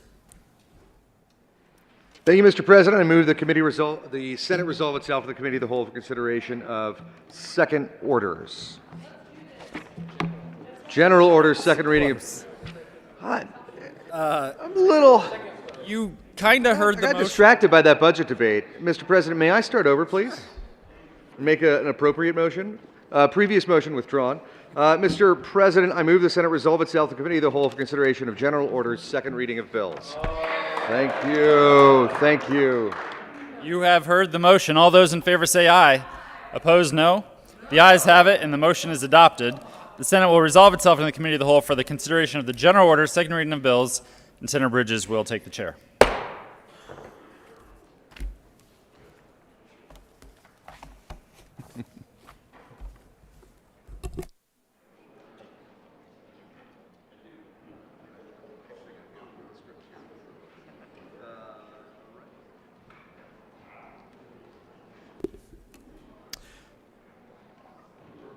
The committee will come to order, and the coat rule is relaxed for all, including staff, press, whoever wants to take their jacket off. Please feel free. Members, before we get started here, I will let you know I forgot my glasses, so if you want to say something, please be down in the well for it.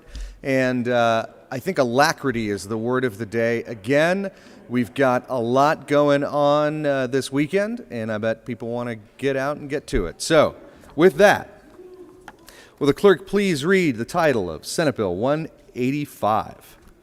Senate Bill 185, Senators Danielson and Buckner, Representatives Lindsay and Young, concerning addressing the needs of older Coloradans through the Strategic Investments in Aging Grant Program.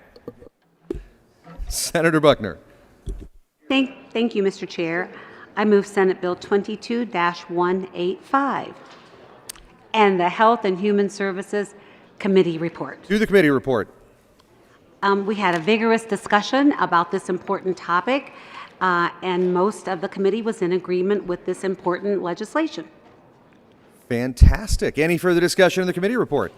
Seeing none, the question before us is the adoption of the committee report. All those in favor say aye. Aye. Opposed, no. Ayes have it. Committee report is adopted. To the bill. Any discussion?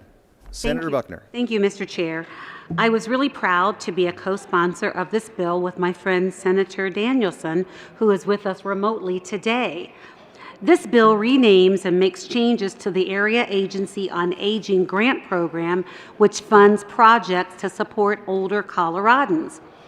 This bill renames the Agency on Aging grant program to the Strategic Investments in Aging grant program, and expands eligible entities for the grant program to include other entities that CDHS determines can advance strategies in line with the Strategic Action Plan on Aging.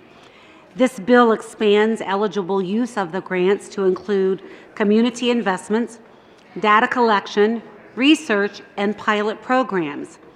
This bill tasks the grant program with coordinating with the Energy Office to work on programs to increase energy efficiency and renewable electricity in buildings used by older Coloradans. This is a really important bill, and as we all know, we have the aging population is growing rapidly, and the demographics are growing rapidly, and Coloradans are in need of this important legislation.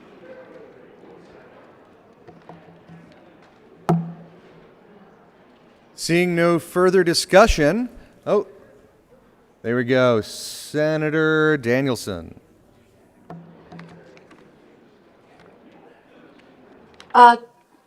Whoops. We lost your video there. There we go.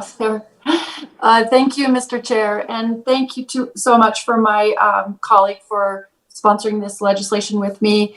I just wanted to add that, this is part of the legislature's, I think, duty to our community to make sure that we're supporting older Coloradans so that they can continue to live independently with dignity and at home as long as possible. So this fund provides direct services for older Coloradans that they depend on. So home modifications, transportation, nutrition services, classes and adult day services, everything that our community really should be providing, this fund makes possible. And it will go on beyond this year. So again, kind of showing that this legislature believes in investing in the people who built this community up from the bottom, showing our gratitude and respect for older Coloradans, and providing necessary services for seniors. And I thank you for your support today. Is there any further discussion? Seeing none, I'm a big fan of strategery. Let's see if the body is. The question before us is the adoption of Senate Bill 185. All those in favor say aye. Aye. Opposed, no. Ayes have it. That bill is adopted. Will the clerk please read the title to Senate Bill 160? Senate Bill 160, Senators Gonzalez and Hendrickson, Representative Bazenaker and Lindsay, concerning programs to preserve mobile home communities and in connection therewith establishing a revolving loan and grant program to assist mobile home owners seeking to purchase their communities. Senator Hendrickson. Thank you, Mr. Chair. I move the Local Government and Appropriations Committee reports. And the bill. And the bill. Great. To the Appropriations Committee report. Senator Hendrickson. Thank you, Mr. Chair. There was a discussion in appropriations about using funds for, one-time funds for continuing appropriations, and I want to shed some light on that. It was a welcome conversation, and I appreciate the insight that was brought up. What I want to clarify that with this bill, what we're doing here is it is a revolving loan fund, and there is 3 years where the initial appropriations are set up to fund the full $35 million of that loan program. But there's a couple aspects that make this unique. The entities that are eligible for the loans typically have fiscal years that go from October 1st to September 30th, or January 1st to December 31st, which don't align with the state fiscal year. And while the funding is not continuously appropriated, it creates a revolving loan that will fund itself as the loans are repaid. The state does need to have that continuous authority to continue to loan out those funds. So we share the concerns and desire for oversight that were brought up. There is robust reporting requirements for recipients in this bill, so we will be able to track this funding, and the Department of Local Affairs is required to report back to the General Assembly on the status of this program each year during their SMART Act hearings. Is there any further discussion of the Appropriations Committee report? Seeing none, the question before us is the adoption of the Appropriations Committee report. All those in favor say aye. Aye. Opposed, no. Ayes have it. The Appropriations Committee report is adopted. Is there any discussion of Senate Bill 160? Senator Liston. Thank you, Mr. Chair. Members, we heard this bill in local government here a couple weeks ago. I was a no vote on it. It passed 3-2. And what we're talking about is affordability And when this bill was created, part of the problem is that we're not building enough housing units. We don't have people that are able to get into the workplace and build these housing units, because if we have a greater supply, which is what we really need, then the affordability factor would go down. But right now, we don't have enough people in the trades, in the building trades, and in the manufacturing areas to build these affordable, so-called affordable units. And to add further fuel to the fire, now then, here just in the past year, mortgage rates have essentially doubled. A year ago, almost to the day, a 30-year mortgage was 2.65%. Today, as we stand here, the 30-year mortgage rate is now 5%, and quite frankly, headed higher. So the consequence of that is for the people who were trying to borrow money at 2.65% are now going to find that their mortgage rate has skyrocketed. Thank you, Joe Biden. Well, he's not in office anymore, thank heavens. But anyways, the affordability factor, the good people who are trying to eke out a living in the mobile home parks are going to find it even more difficult to afford and make their payments and to repay this. So this is not the way to do it.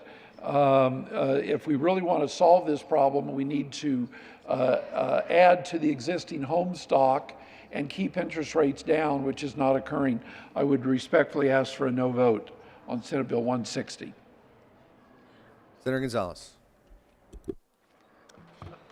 Thank you, Mr. Chair.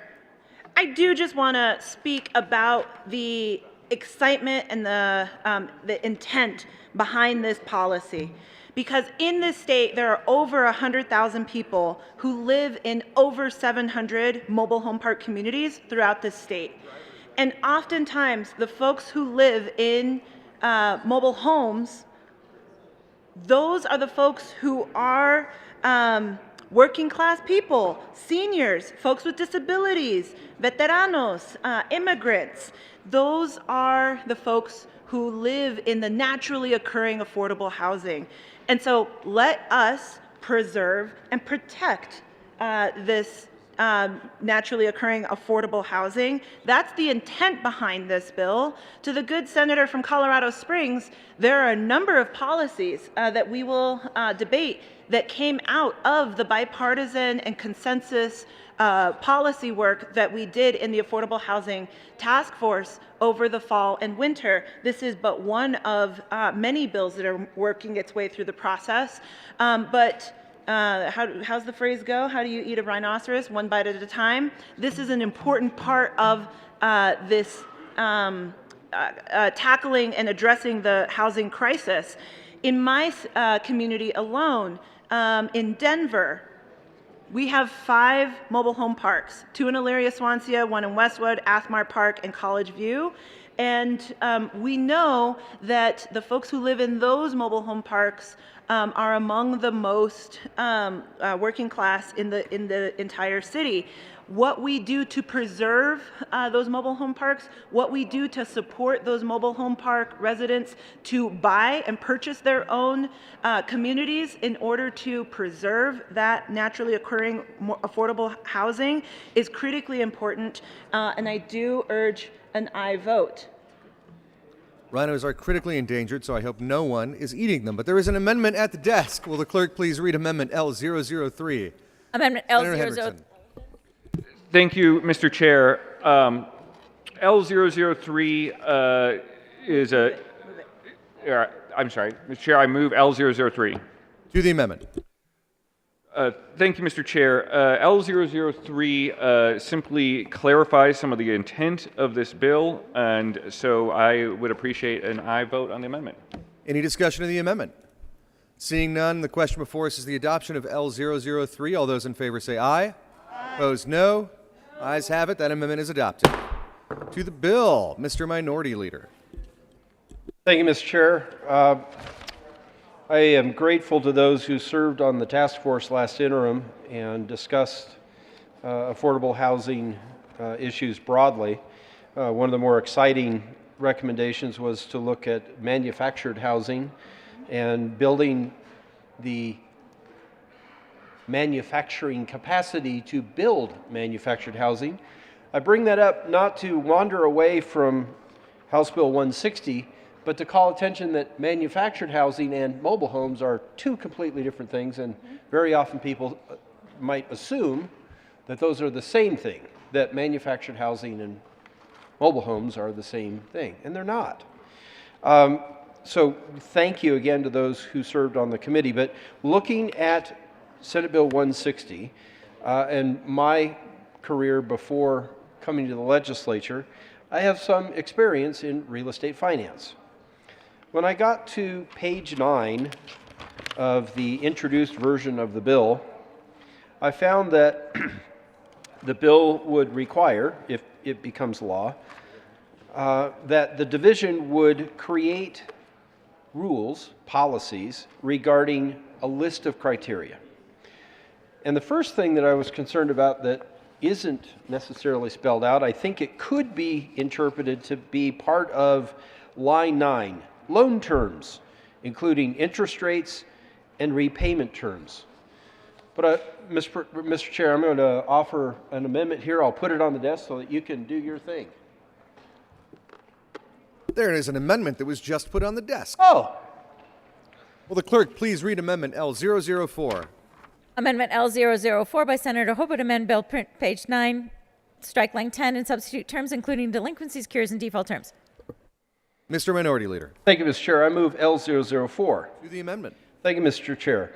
The intent of L004 is to make sure that policies, rules, would be adopted to help everyone understand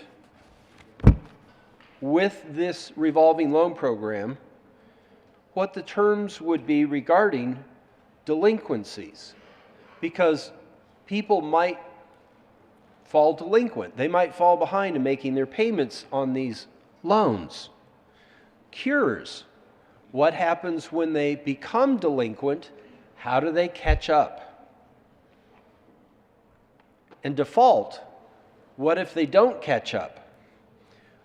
One of the more troubling realities of making loans is that not everyone pays them back on time. And some people default on loans. Other people fall behind and maybe they are ill, maybe they lose employment, and then those things are resolved, and then they cure that loan. But these are boilerplate, standard terms in lending.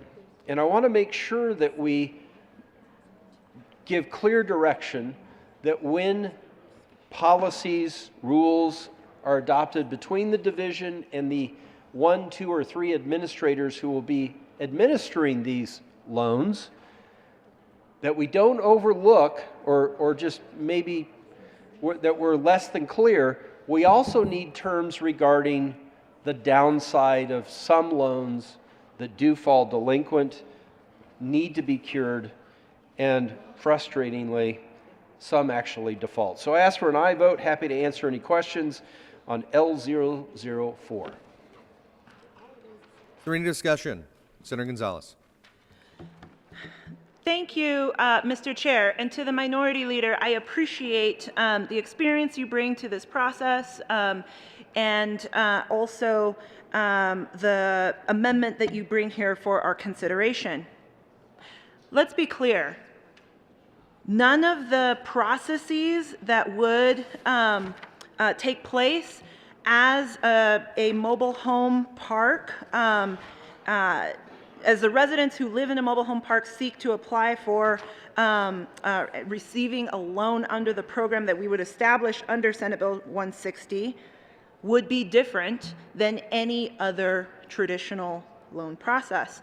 The eligibility criteria, the loan terms, and also I would point to line 14, the underwriting and risk management policies are standard and would be treated as any other loan underwritten by a bank. And so I appreciate the amendment, I appreciate the clarification, and we see this as clarification and a friendly amendment. Ask for an aye vote. Is there any further discussion of the amendment? Seeing none, the question before us is the adoption of L004. All those in favor say aye. Aye. Opposed, no. Ayes have it. That amendment is adopted. There is another amendment at the desk. Will the clerk please read L005? Amendment L005 by Senator Hope, to amend printed bill page 9 after line 10, insert fee foreclosure terms, renumber succeeding paragraphs accordingly. Mr. Minority Leader. Thank you, Mr. Chair. I move L005. Do the amendment. Thank you, Mr. Chair. The same perspective from L004. I want to make sure that the terms, the policies on this revolving loan program reflect foreclosure terms. And that's troubling because in a government-issued loan, at the federal level, there's GSEs, government-sponsored enterprises. They're a little different than how state-level enterprises work, but GSEs include entities like Freddie Mac and Fannie Mae. Big, big, big influence, big power in real estate finance. So, as the state of Colorado proposes to offer a revolving loan program to help people buy mobile home parks, I think it's equally important that not just up to default of a loan, but foreclosure. This may or may not involve the actual mobile home that sits on the lot, but we're talking about buying a lot in a development. What are the foreclosure terms if that loan on that lot falls delinquent, goes into default? What are the foreclosure terms on that piece of ground? Does it include the mobile home that sits on it? I doubt it, but it might. We need to know. The neighbors need to know. The community needs to know. The seller needs to know. The entity that's financing this, the administrator needs to know, and the buyer needs to know. So I hope that L005 is also viewed as a friendly amendment, not the fun side of real estate finance. These are the dark, troubling, frustrating times. But these things happen. So again, happy to answer any questions, but ask for an aye vote on L005. Senator Gonzalez. Thank you, Mr. Chair. And again, I appreciate the Minority Leader for bringing this forward for our consideration. This is the first time that I'm seeing either of these amendments, and so I appreciate the intent behind L005. What I am a little concerned about is the fact that these policies could be transferred to an assignee if a group, and you'll see this here at the lines 26 and 27 of page 9, if a group or association of homeowners provide written notice of an assignment. And so I appreciate this intent, I really do. I'd like the opportunity to chat with a few of the stakeholders who were so deeply invested in the stakeholder and drafting process of this bill. I'd respectfully request a no vote at this time in order to allow this conversation to unfold, but absolutely willing to continue this process, this conversation, either as this continues to move through the House, recognizing that this is the first chamber. I do just want to make sure that because we built this program to be as flexible as possible, I don't want to unnecessarily put us into a bind if that's not the intention here. So, respectfully, at this time, I'd request a no vote. Mr. Minority Leader. Thank you, Mr. Chair. I would be very comfortable if the majority leader wanted to lay this over to the end of the calendar or until tomorrow as amended. Happy to have that conversation, but in regards to assigning a loan, guess what the person or entity taking that loan would want? This.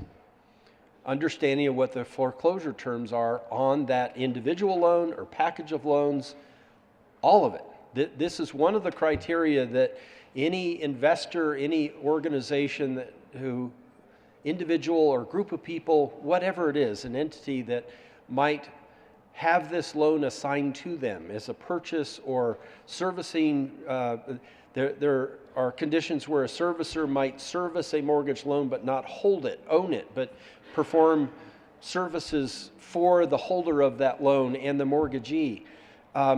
They are all going to want to know what are the terms regarding foreclosure. Because if the loan goes into default and then ultimately is foreclosed upon, they need to know what the rules are. So in writing the rules, writing the procedures under this new revolving loan program, the division and or the administrator could agree to use existing state law on foreclosures.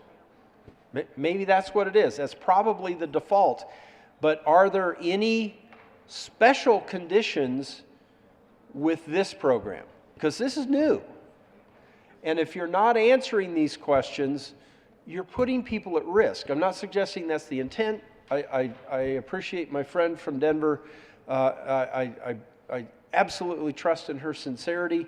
But if we need to have some time, whether that's minutes or hours or a day, that's fine. But this is something that just doesn't deserve opposition. These are fundamental, key, integral parts of real estate finance. And if there isn't clear understanding of what the foreclosure terms are they the same as they would be without this program, or are they different? I don't know. That's why we need to make it clear, or at least the division needs to make it clear. So there's no ill intent. I'm not a super supporter of this idea, because I kind of wonder, why wouldn't the state government provide revolving loan programs for people in different communities to buy their communities? Maybe a condo or a townhouse development. I don't know. But I do want to respect the work of the interim committee last year, but bringing my expertise, I'm not an attorney. I've never been a loan originator, mortgage loan originator. I don't do that, haven't done that kind of work, but I have represented real estate finance in this state for many years, and I know this space. And I just encourage you, this is not a sabotage, this is not a poison pill. It's quite the opposite. If we identify these things, we'll be in a better place than if we don't. So ask for an aye vote, or, again, if the majority leader wanted to lay this bill over, I'd be happy to spend a few minutes or hours or a day or two or whatever, making sure that these amendments are what I say they are, and if they're not, happy to work with the bill sponsors to amend the amendment, but really ultimately encourage an aye vote on the amendment. Thank you. Senator Zenzinger. Thank you, Mr. Chair. And members, just as a reminder, the division is going to be contracting with a third-party administrator to do the program. And in the bill, as we have it outlined right now, we have some requirements of those administrators. So the administrator at the bottom of page 8 is going to have to establish and publish policies for the loan program. So the loan program isn't being administered through us necessarily. It's through whomever we are contracting in order to administer the loan program. And we are saying here at the bottom of page 8 that that loan program is going to have to meet the must publish policies for the loan program, and those policies must include criteria that are established by the division. And in the bill on page 9, we say at a minimum, the policies must address, and then it kind of outlines a couple of different terms. I think it would be appropriate to say that at a minimum, that our third-party administrators will address for the foreclosure process. So I don't see that as being a hostile amendment at all. I can see how when you're looking at the list of things, these are all typical, standard, normal things that an administrator that is administering a loan program would do. And so I think that we have checked in with enough folks to make sure that we are not unintentionally creating any barriers.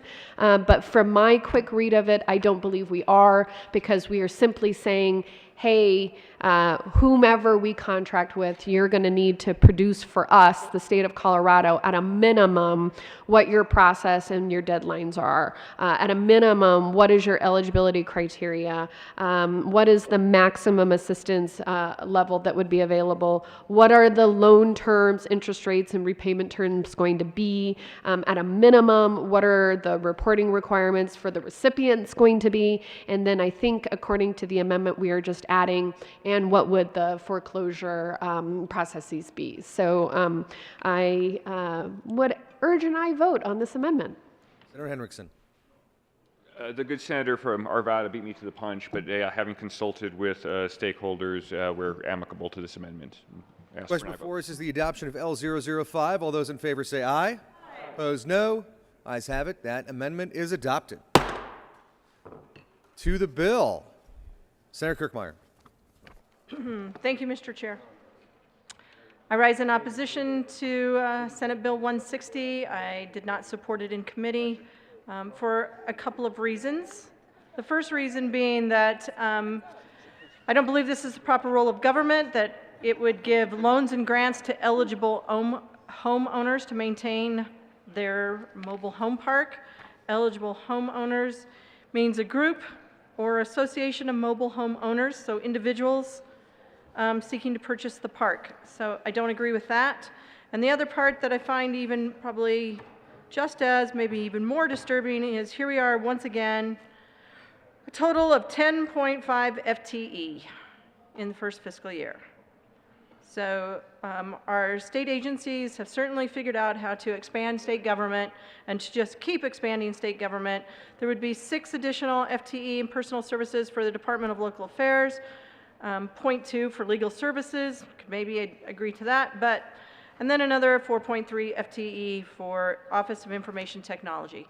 I know we sit here and we talk about that, we're not actually appropriating funds for FTE, but they give us a fiscal note and they tell us how many FTE they're going to go hire. And just so we all understand that once someone is employed with the state of Colorado for at least a year, while they may not have a vested right to their benefits, they do end up having essentially a private property right with regard to employment in the state, and you can't just go fire them. So I would ask for no vote on this bill for those reasons. Senator Henriksen. Oh, Senator Liston. Thank you, Mr. Chair. Members, I appreciate where the sponsors, like I say, I heard this bill. Just a few things.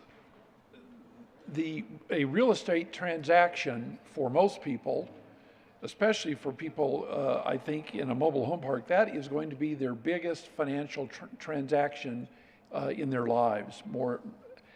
And my question, or my concern for the good people, is that they own their manufactured home, their mobile home, their manufactured home,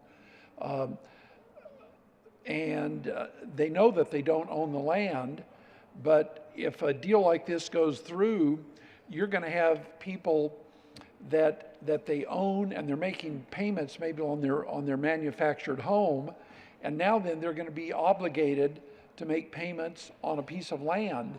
So what happens, because a typical mobile home park will have 100, 200 pads, as they're called, in the complex, and they're called mobile home parks because people do have a tendency to move their mobile home.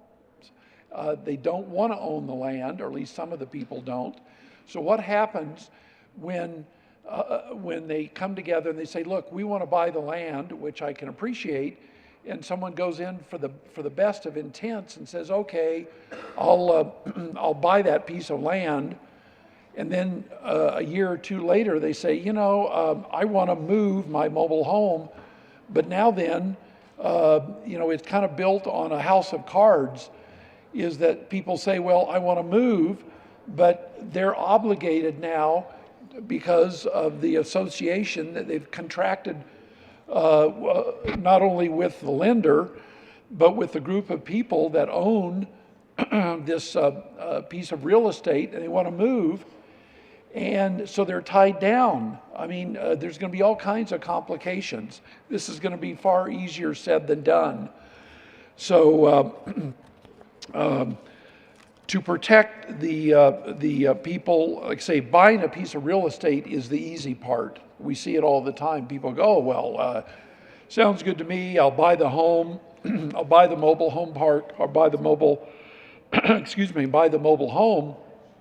But keeping up with the payments, the utilities, the insurance, the mortgage insurance, the obligations that come with buying the piece of real estate, that's the hard part.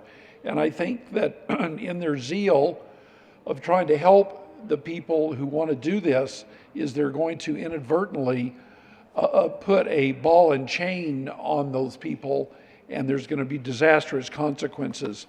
So for these and other reasons, I would respectfully ask for a no vote on Senate Bill 160. Thank you.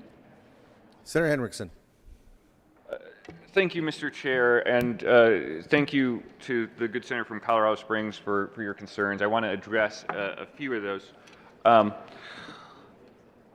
So first of all, there have been some extraordinary advancements in mobile home technology, but particularly there's a little bit of a misnomer with particularly older mobile homes. They're not actually mobile. They're mobile in the sense that they're moved to their first location once, maybe another time, but that's it. So there's extraordinarily rare circumstances where somebody actually living in their mobile home will relocate and take the home with them themselves. And one of the problems, or one of the hurdles for those who currently live in mobile homes and in mobile homes parks is you're renting the land that you're living on, and oftentimes owning the physical structure itself or making payments on that physical structure itself. And in some cases, it isn't always very easy right now when you sell that structure and move out of it to immediately transfer the lease. Almost always that property is sold to someone else.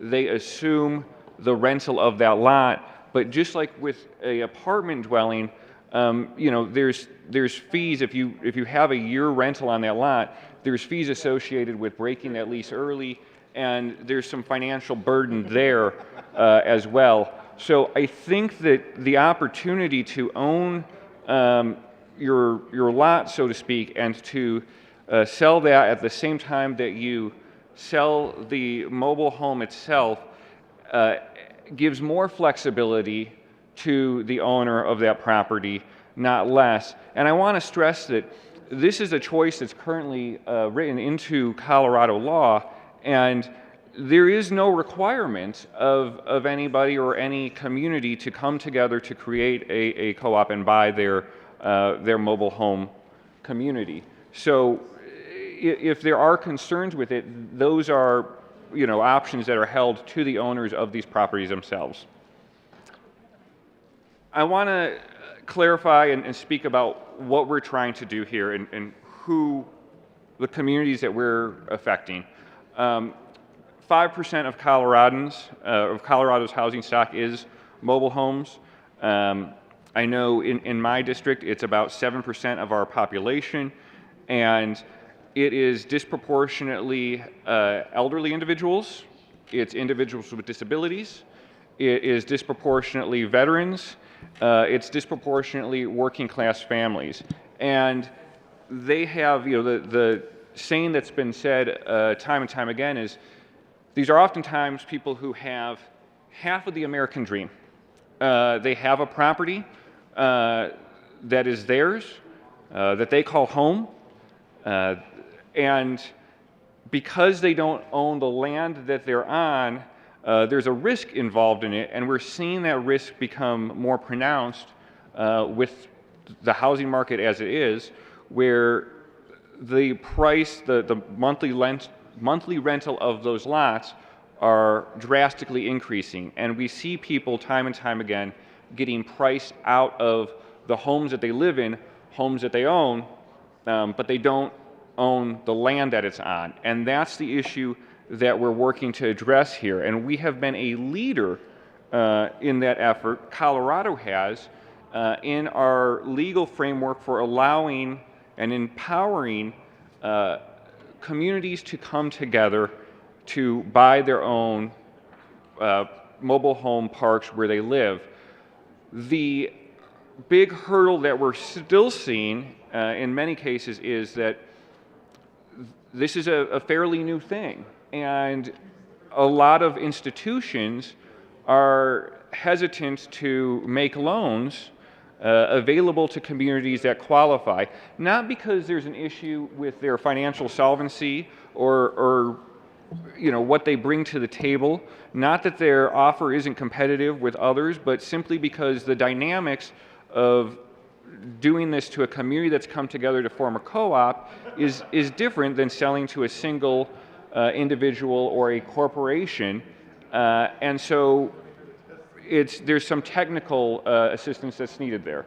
And we are looking to provide that technical assistance so that these individuals who have the means and are well equipped to buy the land that they live on can do so and be more secure and more stable in that American dream. And I ask for an aye vote on this bill. Seeing no further discussion, the question before us is the adoption of Senate Bill 160. All those in favor say aye. Aye. Opposed, no. Ayes have it. Senate Bill 160 is adopted. Will the clerk please read the title to Senate Bill 175? Senate Bill 175, Senators Hansen and Fields, concerning the use of mobile electronic devices when driving a motor vehicle. Senator Hansen. Thank you very much, Mr. Chair. And I move Senate Bill 175 on second reading, as well as the Transportation and Energy Committee report and the Appropriations Committee report. To the Transportation and Energy Committee report. Thank you very much, Mr. Chair. Members, we had two amendments that we adopted in T&E. The first one, the First Amendment struck the word lawfully so that parked means parked. So if you're parked, you're free to pick up your phone. And the Second Amendment that we offered reduced the fines that are associated with an infraction, as well as reconfirm the affirmative defense, meaning that if you show that you've adopted a hands-free method, that you have your fine and any points waived. So those were the two amendments from T&E. I think both good improvements to the bill, and I urge your adoption of the report. Parked means parked. Any further discussion? Seeing none, the question before us is the adoption of the report. All those in favor say aye. Aye. Opposed, no. Ayes have it. Report's adopted. To the Appropriations Committee report. Senator Hansen. Thank you very much, Mr. Chair. In the Appropriations Committee report, we adopted an amendment that allocates $23,000 to our friends at the Department of Revenue to be able to properly program this change into their system. And I urge the adoption of the Approps report. Big spender. Any further discussion? Seeing none, the question is the adoption of the report. All those in favor say aye. Aye. Opposed, no. Ayes have it. That report is adopted. There is an amendment at the desk. Will the clerk please read L004? Amendment L004 by Senator Hansen. Senator Hansen. Thank you very much, Mr. Chair, and members. I appreciate a chance to bring Senate Bill 175 with you today with my wonderful co-sponsor, the good senator from Arapahoe County. And 175 is really about focusing in on making Colorado safer and making our roads safer. And I want to begin our debate today with two really important amendments that came out of our ongoing discussions with different stakeholders, public defenders, ACLU, other interest groups, and I think we've come up with a couple of amendments that will really improve the function of the bill and focus in on our main purpose here, which is not to increase any criminalization of activity in Colorado, but instead really just focus on making sure people's eyes and hands are focused on the road and the hands are free so they can control the vehicle. And so with that, I move L004. Is there any further discussion of the amendment? Senator Hansen? Thank you, Mr. Chair. What does L004 do? Thanks for allowing me in a preamble there. So first of all, this removes the idea from current law, that a citation for not using a hands-free device, so holding the phone while you're driving, is currently a misdemeanor. We think that's inappropriate. We don't need a misdemeanor on the statute books. What we need is simply a traffic infraction. And so L004 clarifies that. It also makes it clear that there's no seizure of the device if there is an infraction. So want to make that 100% clear with all the stakeholders. And then the final piece of L004 is that this is a traffic offense. This is like a speeding ticket. This is like a seatbelt ticket. And we align the surcharges with a traffic offense. So again, we're not, in fact, we're reducing the misdemeanor idea here in current statute, and instead making this a simple traffic offense and aligning the statutes with that idea. So I urge the adoption of L004. Real Class A amendment. Any further discussion? Seeing none, the question before us is the adoption of L004. All those in favor say aye. Opposed, no. Ayes have it. That amendment is adopted. There is another amendment at the desk. Will the clerk please read L005? Amendment L005 by Senator Hansen. Senator Hansen. Oh, thank you very much, Mr. Chair. And members, this is the second amendment that we bring for you today. So I move L005 to Senate Bill 175. Mr. Chair and members, this amendment, again, is to clarify that we have a very clear path in statute for the affirmative defense idea. If you've ever, either yourself or someone you know, received a ticket for not having your proof of insurance, we're using the exact same construction here. So if you were unable to produce a proof of insurance during a traffic stop, all you have to do is go and prove to the courts that you have insurance and any penalties are waived. That is what's known as an affirmative defense. We are applying the exact same idea here. If you can show after citation that you have a hands-free device, that you've switched over and are keeping your hands free for driving, like we do with proof of insurance, there'll be no points, no fine, and you can utilize that affirmative defense. And that is clarified with L005, and I urge your support. Seeing no further discussion, question before us is the adoption of L005. All those in favor say aye. Aye. Opposed, no. Ayes have it. That amendment is adopted. To the bill, Senator Fields. Thank you, Mr. Chair. Members, this is a bill designed to keep our Colorado roads safe. We all travel the same highways and byways and roads. And I don't know about you, but I have seen several times where people are on their mobile devices talking. And when you're doing so, you don't have the hands on the wheel. You're looking away maybe, and you're talking and you could be distracted. So basically what this bill does is allow you to continue to have that conversation, but you have to do it through maybe some automation that you have that allows you to communicate with a different electronic device. And that could be the speaker in your phone, in your car, I meant to say. Maybe you can have your earbuds in. And there's other hand-free equipment that's out there that you can buy so that you can keep your hands on the wheel. Now, many states have already done this already. In fact, there's 21 states that have implemented similar restrictions as it relates to mobile electronic devices, plus Washington, D.C., and we would like to join them. Because when we see that there is policy in place, we see a reduction of accidents taking place on our highways. And so I urge an aye vote on this Senate Bill 175. Senator Hansen. Thank you, Mr. Chair, and just a couple of additional comments. This bill is also personal for me because I've been hit twice by distracted drivers. Both times had their cell phone up to their ear, not paying attention enough to the road, not keeping their hands available to control their vehicle. And I got hit twice, and I got banged up pretty bad both times. Luckily, here to tell the tale, but unfortunately that doesn't always happen. We heard wonderful testimony in committee about folks who have permanent injuries, folks who have experienced loss of a friend or a loved one because of an accident on our roads. This is a great step forward for Colorado. And the last point I want to make is it's also a great way to save people money. The other states that have adopted this approach have seen almost immediate drops in insurance premiums, 3, 4, 5% difference. So if you'd like to save your constituents money on their auto insurance, please support Senate Bill 175. Mr. Minority Leader. Thank you, Mr. Chair. I rise in support of Senate Bill 175. This is not the first time that I will vote yes on such legislation. This is not the first time that I've explained why I've changed my position on such legislation. But I am going to take the opportunity to do this one last time. Since I'm term limited, I won't be here if we have to do this, if you all have to do this again.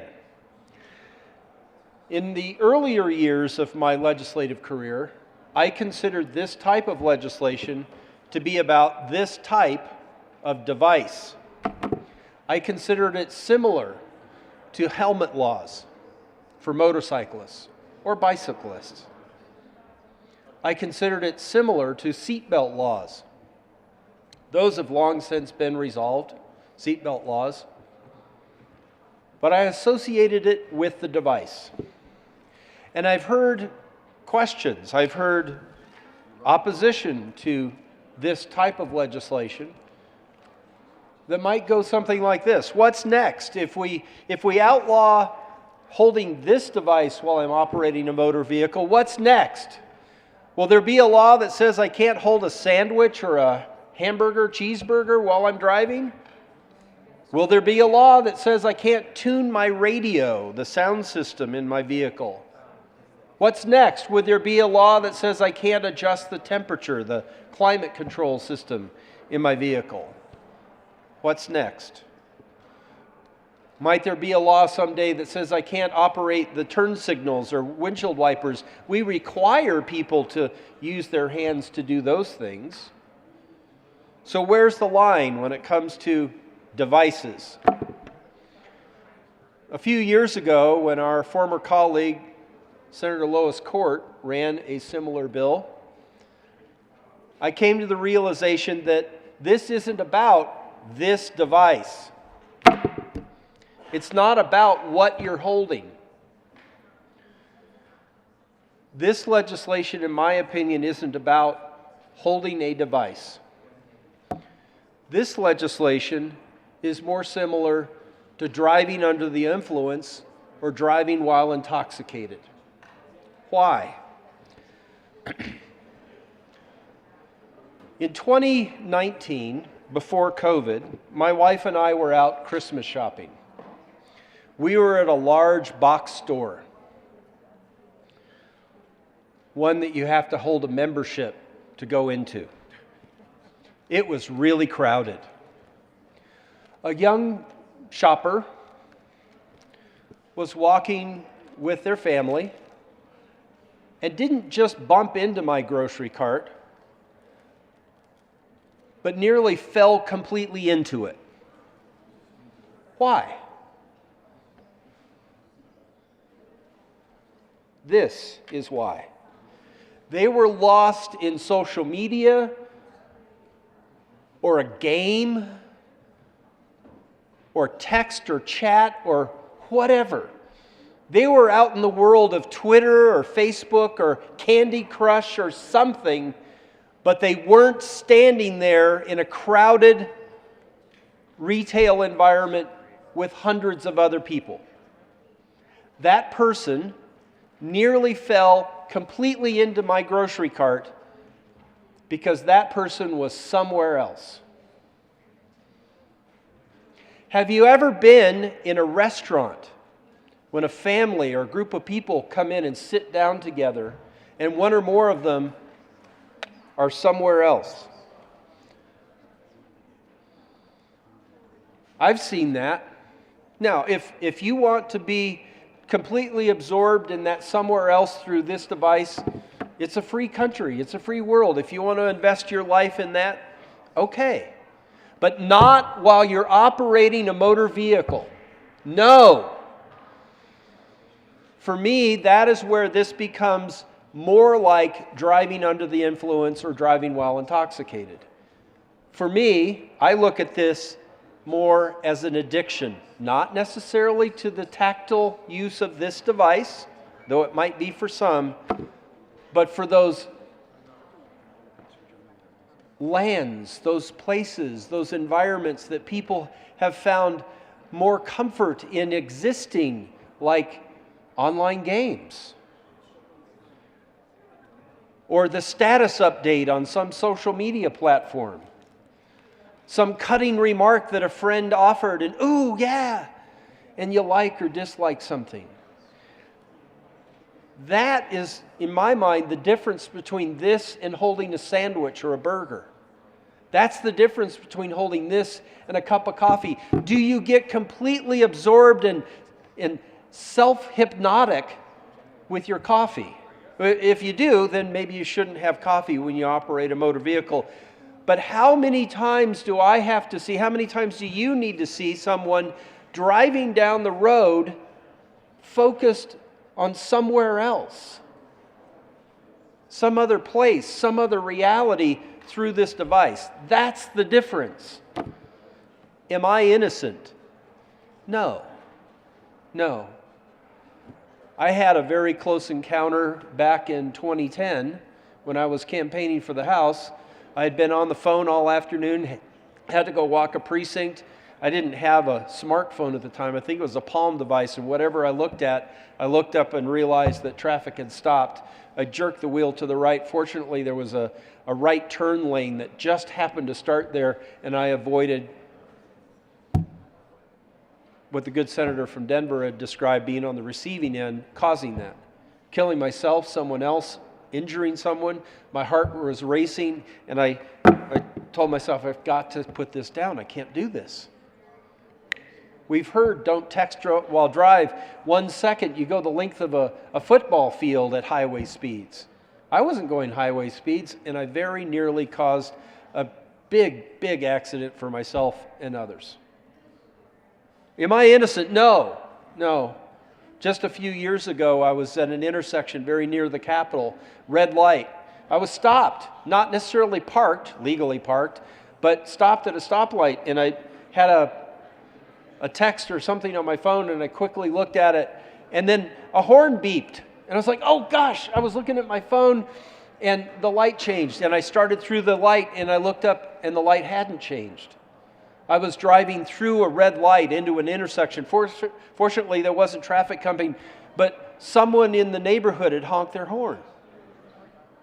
And I just reacted to it, thinking, oh, that's my fault. I shouldn't have been looking at my phone. I'm not innocent. I think none of us could claim complete innocence with these devices in our cars. But how many times do we have to see those rear-end accidents? How many times do we need to see that? How many times do we need to be the victim of that before we recognize that this topic is no longer about this device? I understand the critics who would say, what's next? A law that says I can't eat a burger or a sandwich. I can't tune my radio. Freedom and liberty. Yes, I understand. I used to have those observations. But at some point, the General Assembly in this state stood up to drunk driving. At some point, the General Assembly in this state said you can't operate a motor vehicle while intoxicated. At some point, the General Assembly said we're going to apply those standards to marijuana use. So I ask you, colleagues, if you have voted no in the past, So have I. But are you still willing to look at this simply as holding something in your hand, like a cup of coffee or a sandwich or a phone?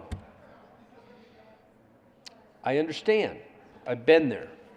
But I ask you to please join me in recognizing that for so many people in our culture, it's not about this device. It's about an addicting behavior. It's an addiction to social media, an addiction to gaming, whatever it might be, an addiction to not being in that present moment, in that reality. And when operating a motor vehicle, we can't afford to allow that. We have to step in and say, no. No. Mr. Chair, thank you for your patience. Colleagues, I passionately ask you, on behalf of our former colleague, Senator Court, I ask you to please join me in supporting Senate Bill 175. Thank you, Mr. Chair. Senator Priola. Thank you, Mr. Chair. Members, I rise in support of Senate Bill 175. Let me tell you how bad it's gotten out there, everybody. I now have a practice when I'm waiting at a red light and there are 4 or 5 cars in front of me. When the light turns green, I honk the horn so everybody will get off their phones and actually start driving. Yes on 175. It's a lot of horn honking. Any further discussion of Senate Bill 175? Seeing none, the question before us is the adoption of Senate Bill 175. All those in favor say aye. Aye. Opposed, no. Ayes have it. 175 is adopted. Will the clerk please read the title to Senate Bill 180? Senate Bill 180, Senators Winter and Hendrickson, Representatives Gray and Bacon, concerning programs to reduce ground level ozone through increased use of transit. Senator Winter. Thank you, Mr. Chair. I move for the passage of Senate Bill 180 and the Appropriations Committee report. To the committee report. The committee report just added the appropriations, and I urge I vote. Is there any discussion? Seeing none, the question is the adoption of that report. All in favor say aye. Aye. Opposed, no. Ayes have it. That report is adopted. To the bill. Senator Winter. This is a bill to help clear our air and is statewide. Colorado actually has more rural transit than any other state in the country, which we should be proud of. So this will benefit both the metro region and across the state, and I urge a yes vote. Is there any further discussion? Seeing none, the Senator Lundeen, just in the nick of time. Mr. Chair. Senator Lundeen. With alacrity, let me speak quickly to the point. We just had a budget conversation. We talked about prioritization. This particular bill says let's take 58 million general fund dollars and subsidize RTD, subsidize buses. In fact, the bill, as I read through the bill, I read through the fiscal note, I look for anything that says more people will ride during the ozone sensitive time. There's nothing in the bill that does that. It simply says let's give 58 million additional dollars to RTD, to trains and buses, so they can rattle around the state of Colorado empty. That is a challenge. So to the specifics of this, let's be clear about what we're talking here. This is $58 million. That's a little more than 10% of the money we were in this well talking about a little while ago to put into teacher paychecks. But we were told, no, not a priority. Teacher paychecks are not a priority. But I'll tell you what is a priority based on 180, $58 million out of the state highway fund into empty buses, empty trains. What are we talking about here? I mean, on its face, I have serious problems with it. I don't see it as even a serious policy offering. There's nothing that says we will expand, increase, have more people sell their cars, trash their cars, get out of their cars, whatever, to get in the buses. It simply says we want to take 58 million precious dollars and subsidize transit. I urge your serious opposition to 180. Senator Scott. Thank you, Mr. Chair. We heard this bill in committee. Obviously, I was a no vote along with my other colleague. And as we sat there listening to the bill, you start to wonder yourself, how long is this going to continue? How often are we going to keep putting money into these programs? And yes, the bill hearing was rather long, as they usually are. But at some point, knowing that we have billions of dollars in state funding, to my good colleague from Monument, looking for a place to go. Well, unfortunately, I think we're finding lots of places for money to go, which I think in the future could be very detrimental to what we're trying to do. On the fiscal note, I have to say, I've seen this so many times on so many bills. The bill creates a grant program in the Colorado Energy Office to provide funding to, how many times have we seen that in particular bills? Matter of fact, I almost bet you there's another bill coming soon that's going to say the same thing. With all the needs we have in the state of Colorado, and my very limited knowledge of what I see as I'm over in the Front Range, of the trains and the buses that I see, that I don't see a lot of folks on them. I went to a parking garage that's fairly near to my home here in Denver at 104th, just for the heck of it, just to see, because it's a massive parking garage, it's massive. And I thought, gosh, I wonder how many people are actually using the train. And as I went up there, there wasn't many vehicles there.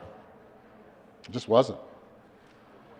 And then when I drive I-25 coming down to the Capitol, or anywhere else that you commute in the metro area, I always ask myself, how willing are these people to give up their transportation mode? I don't think they're as willing as some might believe they are. Yes, the goals of what we're trying to accomplish, or what my colleagues are trying to accomplish, is a wonderful goal. To try to clean up more of the air in the state of Colorado. We get that. We always get told that we don't understand that, but only the other side does. That's just not true. We completely understand that. I'm blessed to come from the western slope of Colorado, where we don't have to deal with some of the issues you do. Number one, traffic, which drives me insane. But it's still here, and it hasn't changed in decades. Matter of fact, there's more than there's ever been. Does that tell me that more and more folks want us to spend $21 million to subsidize more and more transit? Now, maybe if we'd have come up with a bill that said each individual gets a free lunch or a Rockies ticket or a Broncos ticket to a game, maybe people would start to ride it more. But I think it's such a false premise to believe just because we keep throwing more money at these issues that it's going to solve the problem. I think history is a great teacher. Over and over and over again, we've thrown millions and billions and trillions of dollars at special programs, trying to believe that we're helping the weakest among us, and we end up hurting them every time. Members, I think it doesn't take long to read this bill and understand what's really happening, and I definitely urge a no vote on Senate Bill 180. Senator Henriksen. Thank you, Mr. Chair. This is something I have a little bit of professional experience with. We know that from a categorical perspective, the largest contributor of ozone emissions is transportation. And we know that ozone emissions have a harsher impact during hotter climate, during hotter weather. And we also know that the largest time period of transportation-based ozone emissions is the summertime. And I've lived this a little bit myself. For a few years, I coordinated the shipment of automotive gasoline from the Magellan Pipeline and the Suncor refinery to retail gas stations throughout Colorado, mostly southern Colorado, mostly loaf and jugs. And you could see in real time the impact of the demand that our summertime automotive travel was placing on our systems and contributing to our emissions. And now, as a public transit operations supervisor, I have seen where programs, when properly done, when properly targeted, to produce free fares are effective in affecting the ridership of the system and in making it sensible, making a personal cost benefit analysis to where people get out of their cars and use mass transit systems and reduce their individual impact on our emissions. To the point raised by the good senator from Monument, I would just simply respond that on page 7, lines 3 through 15, there is a robust system to track the data to show whether or not we do accomplish this. And I look forward to those reports, and I would be happy to discuss those reports with him. Senator Priola. Thank you, Mr. Chair. Members, I rise in support of Senate Bill 180 for a number of reasons. Actually, as an owner of an electric vehicle, I can't wait till kids get a chance to ride on electric buses because they will have a lot of fun. They will get to school faster, and they won't have to inhale as much diesel. But the component of Senate Bill 80 that was brought up by some other members referring to the money going to the RTD, that will go towards free fares in the summertime. As we all know, a lot of people like to go to the Rockies game, come downtown, so on and so forth. I think it will actually be like, for lack of a better word, a loss leader and get people used to using transit. So then in the wintertime, they will actually make the affirmative decision to pay the fares. Also, relating to the North Line, familiar with it, I live up there, and I've been going to the same barber in East Lake. Shout out to East Lake Barbershop, Mr. Egan. I've been going to him since the mid-'80s, and hopefully this speech on the floor will give him a little bit extra business. Great barber. But his shop is right next to the East Lake Park and Ride, and that Park and Ride just opened up a couple years ago, and it's, especially now with high gas prices, the Park and Ride is full.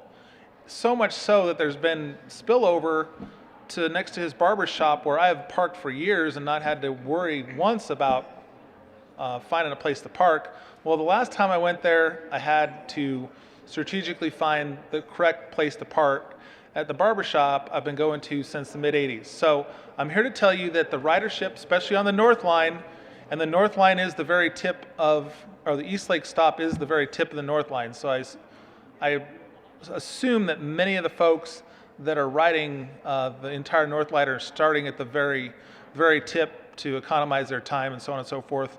I did actually use the 104th Park and Ride this last fall to go to the Bronco game. I used the East Lake one too, but then I realized for travel from my home, the 104th one would suffice. And yeah, it's great for sporting events as well. It's a nice trip through parts of Adams County that I've known for years, just driving on the road, kind of looking at the track. And a little point of fact is, the bridge that the North Line has that goes over 270 and by the refinery, that is the longest bridge in the state of Colorado. So that's a little claim to fame to Adams County and Commerce City. If you want to like use that in Trivia Bowl or something on a weekend, you guys can take that one. So again, I rise in support of Senate Bill 180. And is that longest bridge? Longest in Colorado. Longest in Colorado. Thank you for that factoid. Senator Winter. Thank you, Mr. Chair. We just got downgraded again yesterday for ozone levels. The EPA said we are reaching dangerous levels of attainment. The number one emitter of carbon is the transportation sector. One of the highest emitters of ozone is the transportation sector.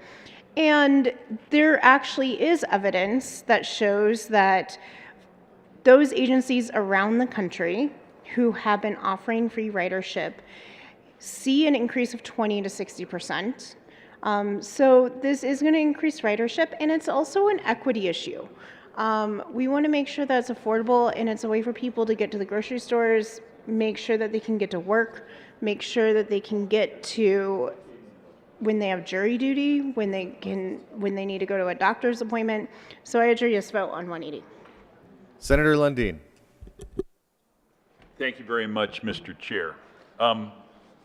With the intentions and the goals, and the bill talks about goals multiple times, I would stipulate to every single one of the aspirational, hopeful things. None of us like a challenged environment. We all oppose that. What I'm talking about is $58 million to create a cottage industry. Who here would like to form a transit association, pay yourself a nice executive director's salary, collect from the $58 million this particular grant program provides to fund your transit association, and then go out and do things, well, quite frankly, all you do is funnel money through to the existing RTD and transit processes. If this bill said, and I think the good senator from Grand Junction from Mesa County brought a very interesting idea. If there were incentives built into this, if there was something new, if there was something different that would actually increase ridership, well, that might be an interesting program.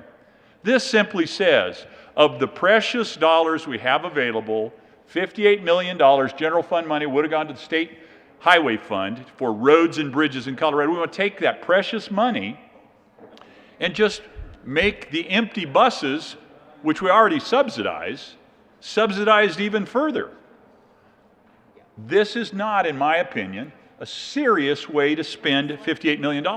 It only has the potential to create a cottage industry to, in fact, consume the dollars that we are choosing not to spend on raising teachers' pay, that we are choosing not to spend on any number of the other policy prescriptions that we've debated and discussed. This simply says we subsidize transit as it is now. Let's subsidize it more, and let's hope. I mean, when you live as I have lived for 30 years with the brutal realities of the marketplace, hope is not a strategy. You must bring something of value. You must do something to change people's minds and engage them as you bring value to them. This simply says, hey, we're the government, we got all sorts of money, we're just going to subsidize further something that's already subsidized, because we hope that maybe if it's super free, more people will use it. 180 is not a serious policy proposition. I don't challenge the motives. I agree with the motives. I challenge the offering before you. 180 is a solid, easy no vote for me, and I would encourage you to come with me. Seeing no further discussion, the question before us is the adoption of Senate Bill 180. All those in favor say aye. Aye. Opposed, no? The ayes have it, and 180 is adopted. Will the clerk please read the title to Senate Bill 193? Senate Bill 193, Senators Fenberg and Gonzalez, Representative Valdez, concerning measures to improve air quality in the state and in connection therewith making an appropriation. Senator Gonzalez. Thank you, Mr. Chair. We move Senate Bill 193 and the associated committee reports. To the Transportation and Energy report. Senator Gonzalez. Thank you. Mr. Chair, we made a number of amendments to strengthen the bill, and I ask for an aye vote. Seeing no further discussion, the question is the adoption of the report. All in favor say aye. Aye. Opposed, no. Ayes have it, and that report is adopted. To the Appropriations report. Senator Gonzalez. Thank you, Mr. Chair. We appropriately appropriated some appropriations. I ask for an aye vote. How appropriate. All those in favor say aye. Aye. Opposed, no. Ayes have it. Appropriations Committee report is adopted. To the bill. Seeing no further There's an amendment at the desk. Joyfully. Will the clerk please read Amendment L006? Amendment L006 by Senators Fenberg and Gonzalez, amend printed bill, page 5, line 6. Senator Fenberg. Thank you, Mr. Chair. I move L006. Do the amendment. Thank you, Mr. Chair. This is an amendment that came out of a discussion that happened during committee, and there were a few questions, and I think there were a lot of really good points raised to clarify and sort of tighten up the intentions around some of these programs. Number one, you'll see throughout that it adds tribal governments to the definition of eligible entities, and I think that was a really good point, and glad we can get that in here. It also adds some clarification around eligible businesses or nonprofits on the bike program, and clarifies a few other things, but it takes out a few of the pieces in the legislative declaration that there were some questions about. So no major changes, but I think it clarifies some of the intent and eligible entities for these grants. Seeing no further discussion, the question before us is the adoption of L to the amendment. Senator Lundin. Thank you very much, Mr. Chair. I rise in support of the amendment. I mean, if we're going to do this, let's at least try and get as many elements properly. Tribal governments ought to be involved. The others ought to be involved. I think the amendment actually improves a bill that I'm going to object to fairly strenuously once we get to the main bill. But I wanted to say, hey, I appreciate the amendment. Let's be smart about how we're doing this if we're going to do it. Thank you, Senator. Any further discussion of the amendment? Seeing none, the question before us is the adoption of Amendment L006. All in favor say aye. Aye. Opposed, no. Ayes have it. That amendment is adopted. There is an amendment at the desk. Will the clerk please read L009? Amendment L009. Senator Fenberg. Thank you, Mr. Chair. I move L009. To the amendment. Thank you, Mr. Chair. This amendment is a little more significant in terms of the impact, and what it does is for the various grant programs, it clarifies that the granting entity needs to, in developing its qualifications, prioritize communities in the non-attainment areas as well as disproportionately impacted communities. This is something that I think the intent was for that priority to occur.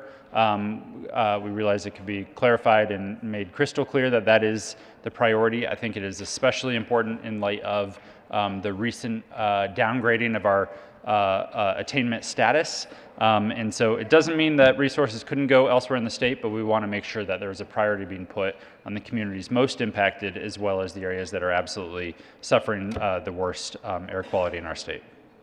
Seeing no further discussion of L009 of the amendment. Senator Scott, I promise when we get to the bill, I will make sure you get your time at the mic. Seeing no further discussion of Amendment L009, the question before us is the adoption of that amendment. All those in favor say aye. Opposed, no. Ayes have it, and that amendment is adopted. To the bill. Is there anyone who wants to talk to the bill? All right. Seeing no, Senator Scott.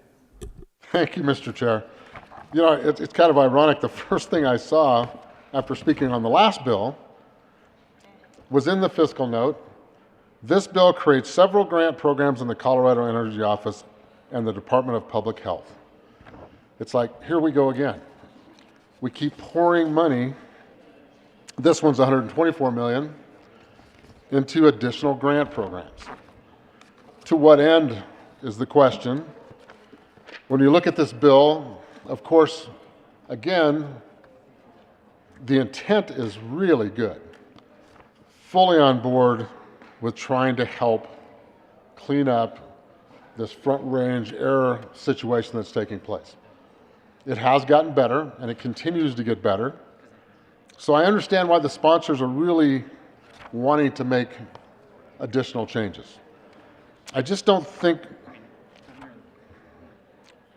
pushing the envelope with some of the largest employers in this front range area or all over the state of Colorado is necessarily the way to do it. It's that old saying, death by 1,000 paper cuts. We continually go after them. They're doing the best they possibly can. We even had testimony where our favorite trucking association is trying to get some electric semi-tractors, but they're not available. So they have orders that have been out there with Tesla, I believe it was, for at least 2 years now, and they just can't get the equipment. It's not getting here fast enough. They can't even get testing going on some of these units to figure out exactly what's going to happen. And the problem that they're dealing with is, okay, if we take away roughly 6,000 pounds of payload to put an electrified tractor, they're going to haul less payload, the costs go up. And again, who gets hurt the most? It's the people that go to the grocery store, the people that need financial assistance for food.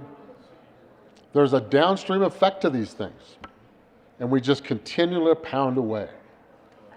And I would argue, and I think a lot of folks would argue, that $124 million could be better used in many other areas of the state of Colorado.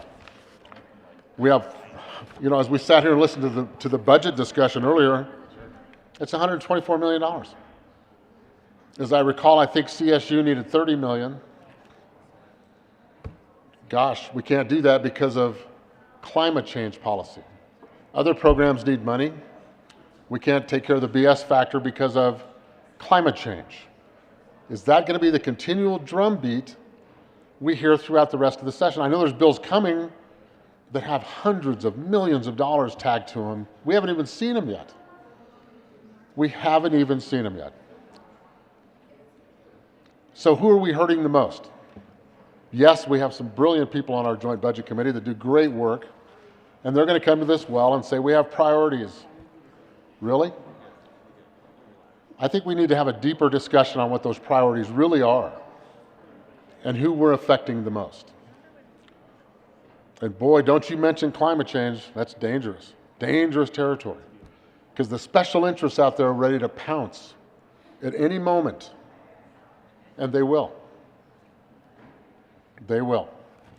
With that, I ask for a no vote on Senate Bill 193. Senator Lundin. Thank you very much, Mr. Chairman. So I'll start at the high level. $58 million in the previous bill, 180, $124 million in this bill, $182 million. This bill is interesting. It's unique in that it doesn't just say, you know, that transit apparatus we have out there that we subsidize already, that it isn't really growing in its membership the way we'd like it to. We're going to give it some more subsidies. Not really going to change anything to attract more people. We're just going to give it more subsidies. This one at least says, hey, let's give people free electric bicycles. Because if we give people free electric bicycles, we can perhaps change the goals that we're trying to change. I mean, you get into this thing and it's really interesting. The most interesting aspect of this is the program to give out free electric bicycles. Now, at least that's creative in nature. I don't see, however, the sort of accountability we would like to see when we're talking about spending taxpayers' dollars. It is created in the Colorado Energy Office a grant program. There's nothing about the standard procurement codes. There's nothing about accountability elements. There's nothing that I have been able to find, and I'm reading the bill for the first time on the fly right now, I admit, that says you may not spend more than 5% or 10% or 15% of the $124 million we're going to give you as we create cottage industries to support the promotion of this new aspect of promoting the ideals that the Colorado Energy Office is giving out grants. There's nothing that says of the $124 million, 12 million of that cannot be used for me to set up a nonprofit to connect people with electric bicycles for free.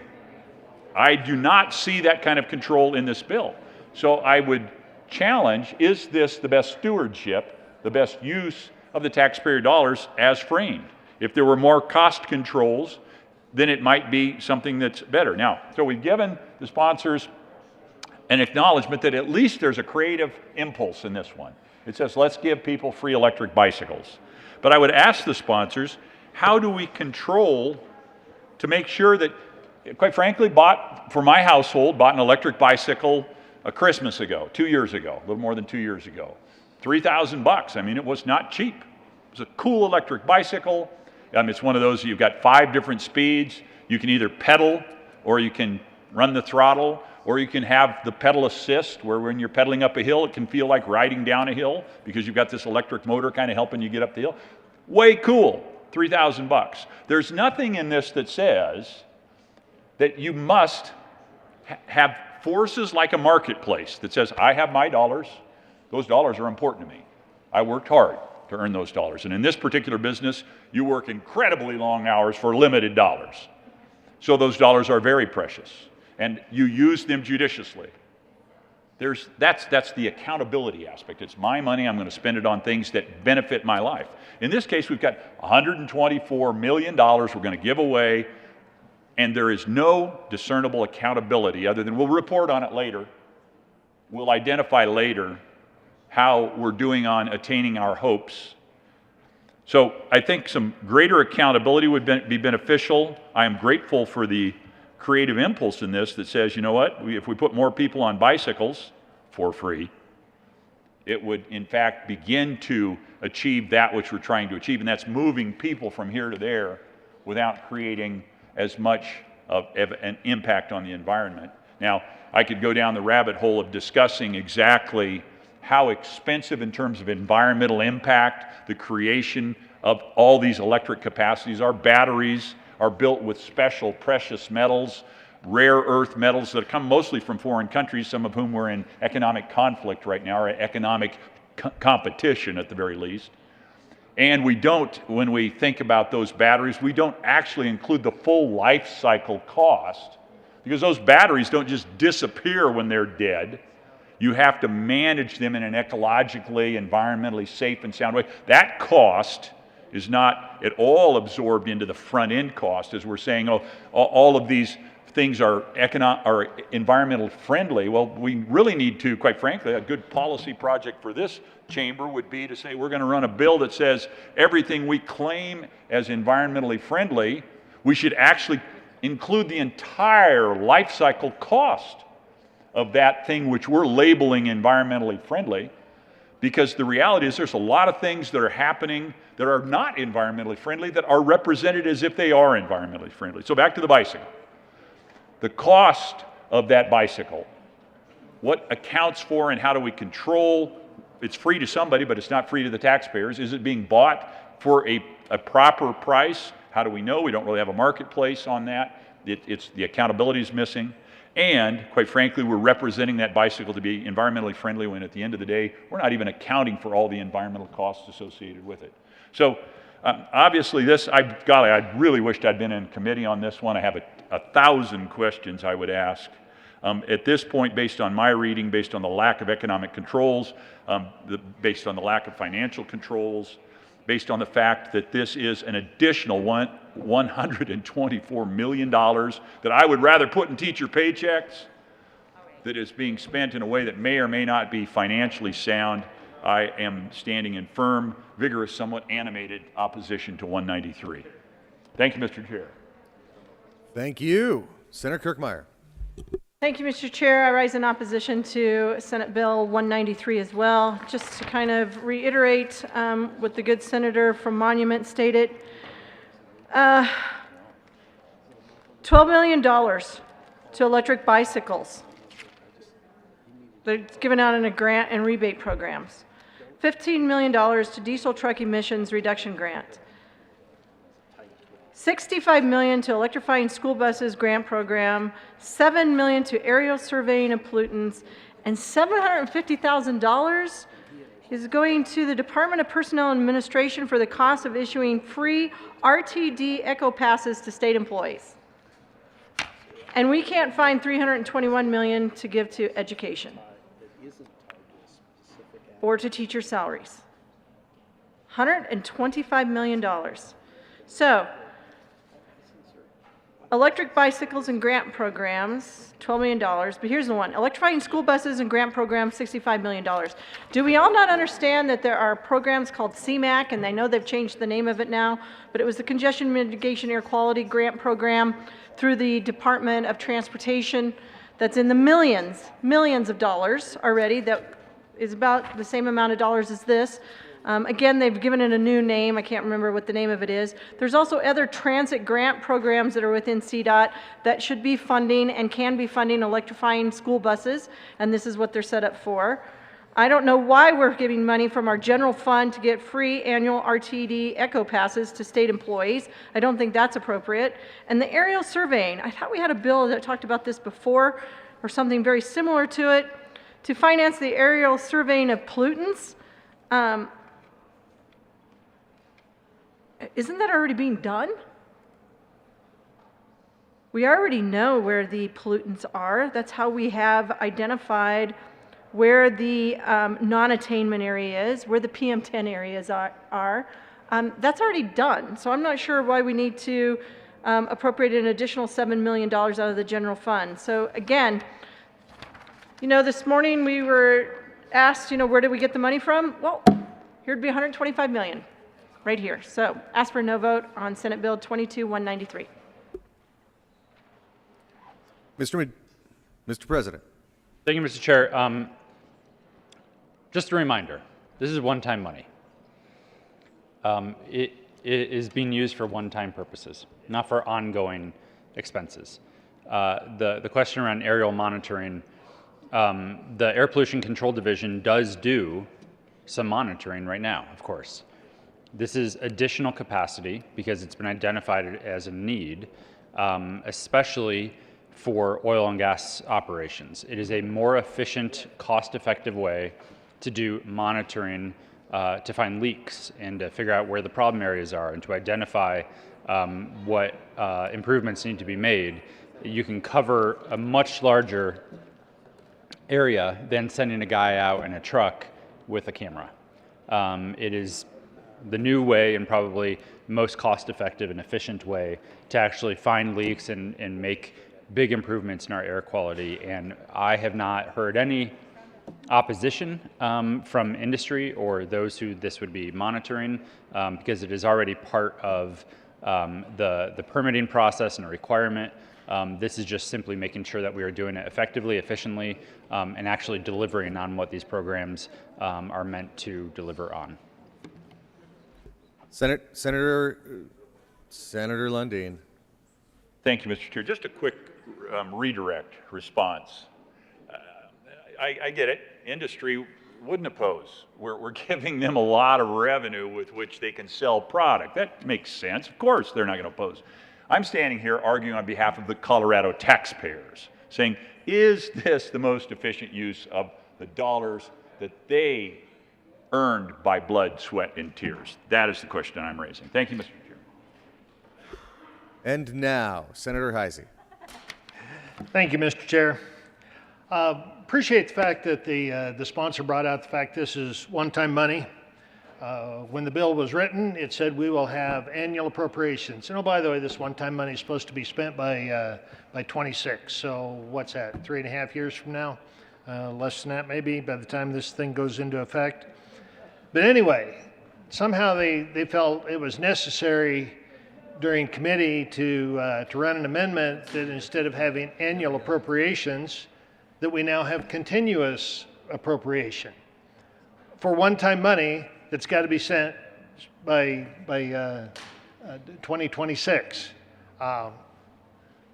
They'll have to figure out, they'll have to answer why that would be necessary on one-time money. I don't know a lot about electric bicycles. I have a neighbor that has one. He thinks they're great. I think he had to spend a little more money than the good senator from Monument spent on his. He enjoys it. It's a great toy. I didn't really know we were in the business of assisting people to buy their toys. I do know a little bit more about the diesel trucks. I know that right now, which, by the way, I've owned several trucks in my career here, not here, but in my career. But right now, if you're looking to buy trucks, you have a fleet, you need 3, 4, 10, 20 of pretty much the same thing. Used to be you'd go in, you'd place the order, and you knew in 6 months you were going to have this fleet of trucks delivered to you. They quit taking orders for 2022. Actually, I think it was before Christmas. It was before Christmas that they quit taking orders for 2022. Anything that wasn't already on the books, you're not going to get. So currently they're taking orders for 2023 and not large ones. If you need 20 trucks, which if you own a trash hauling company, you've got hundreds of trucks, so it's not uncommon to buy 20 at a time. It's a great order, but it's not uncommon. If you're walking in and you say, I need 10, 15, 20, they're telling you that we're into 2024 before we can guarantee any kind of a delivery date. And those guarantees, they slip. So now we're talking about replacing diesel with electric. Forget the fact that they weigh a lot more, so you have to have more trucks on the road to haul the same amount of cargo, which of course deteriorates our roads more. However, let's just talk about the delivery time. Right now, if you go in and say, I want a diesel truck, the very earliest they will give you any hope of having it is 2024. If you want several, 15 million, even with an expensive electric truck, which if I misspoke, you guys all know what I mean. But with an electric truck, which you're not quite doubling the price of, you can buy a brand new diesel truck now for under $200,000 if you're willing to go with a pretty basic model. If you need accessories and those types of things on it, pretty easy to hit $250,000 on a diesel truck. On electric, you're starting at about the $350,000 range, and they go up from there. So you don't get as many of them for the money, but that's okay because it's our money we're giving you to spend. But the real problem is you have to take an older truck off the road to qualify. And by the way, again, back to I've owned several trucks. I've never owned a new one. Never owned a brand new truck. I'm the guy on that lower end of the scale that was buying the truck with 200,000 miles on it, thinking, I'll bet I've got another 150,000 out of this if I treat it nice. Those are the trucks that you want to take off the road.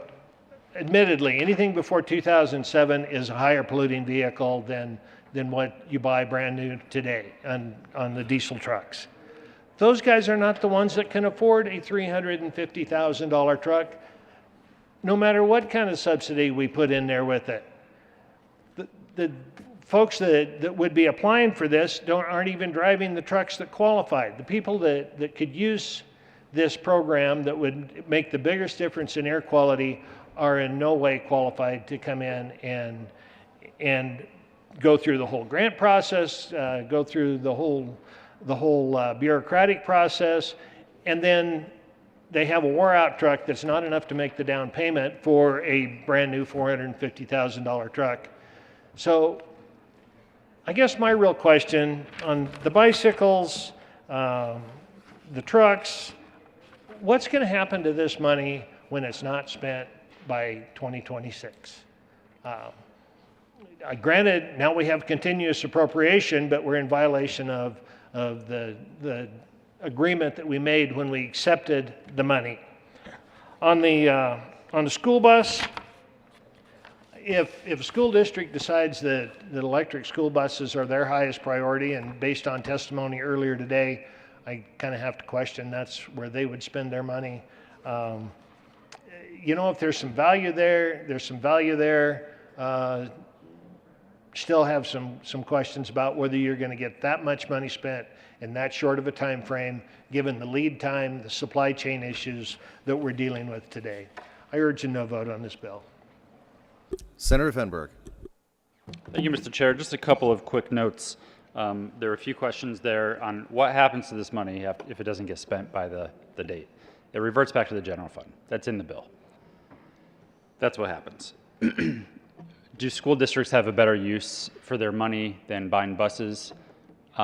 This is for school districts that are already buying buses, and it allows them to have access to funds for the delta so that they can buy that more efficient electric school bus rather than the diesel bus that they were going to buy anyways. So it's not forcing them to do something they weren't going to do anyways. They replace their buses, most school districts, every 5 to 10 years. So they're on a cycle. This would be for ones that they are already replacing, and would provide them additional funds so that they can replace it with something that will save them money over the lifetime of that vehicle rather than replacing it with something that they continue to have ongoing operating costs for fuel. So it saves money for these districts. The third thing is we heard a lot about electric trucks. There's nothing in this bill about electric trucks. You've heard a lot about it, and you've riffed off of one another. There's nothing in the bill about electric trucks. This is about decommissioning old diesel trucks, replacing them with newer model trucks. So it is exactly the scenario that the good senator from Fountain referenced that this is for. And that's why these small businesses and the Trucking Association is asking us for this section of the bill. Frankly, a lot of the environmental folks are asking to take this part out because it's not about electric trucks and they want it to be about electric trucks. So just want to clarify the record that this does not take a diesel engine off the road and say, here's some money to go buy a $300,000 electric truck that you otherwise never really wanted. This is about taking an old polluting truck off the road, which may be some of the most, they collectively probably contribute to some of a huge portion of our emissions problem and our ozone problem from the transportation sector. It's taking those large polluters off the road and replacing them with something that's much newer, much more efficient, and much cleaner, which is exactly what we should be doing. So urge and I vote. I think there are some misnomers about what is and what is not in this bill, but the money reverts back to the general fund. These are for buses that would be purchased anyways by a school district and allows them to save money over the lifetime of that vehicle. And lastly, there's nothing in here about electric trucks. Seeing no further discussion, the question before us is the adoption of Senate Bill 193. All those in favor say aye. Aye. Opposed, no. Ayes have it, and 193 is adopted. Will the clerk please read the title to Senate Bill 194? Senate Bill 194, Senator Story and Fields, Representative Valdez D. and Hooten, concerning allowing unencumbered money in the Creative Industries Cash Fund that is credited to the fund from the Capital Construction Fund for the purposes of the Art and Public Places Program to be available expenditure for 3 fiscal years. Senator Story. Thank you, Mr. Chair. We're here to discuss with you a very simple bill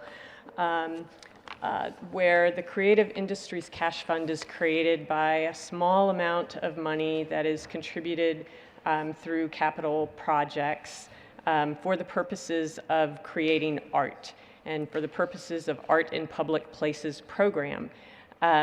This bill extends the opportunity for the spending authority to 2 years instead of what is perceived to be a single year, maybe. But in any case, it extends it for 2 years to allow artists to put together their project and build their project before the spending authority perhaps is exhausted. And I urge an aye vote, and we should move the bill. Thank you. Because it's Senate Bill 194. We move Senate Bill 194. Sorry. Thank you. Any further discussion? Seeing none, the question before us is the adoption of Senate Bill 194. All those in favor say aye. Aye. Opposed, no. Ayes have it. 194 is adopted.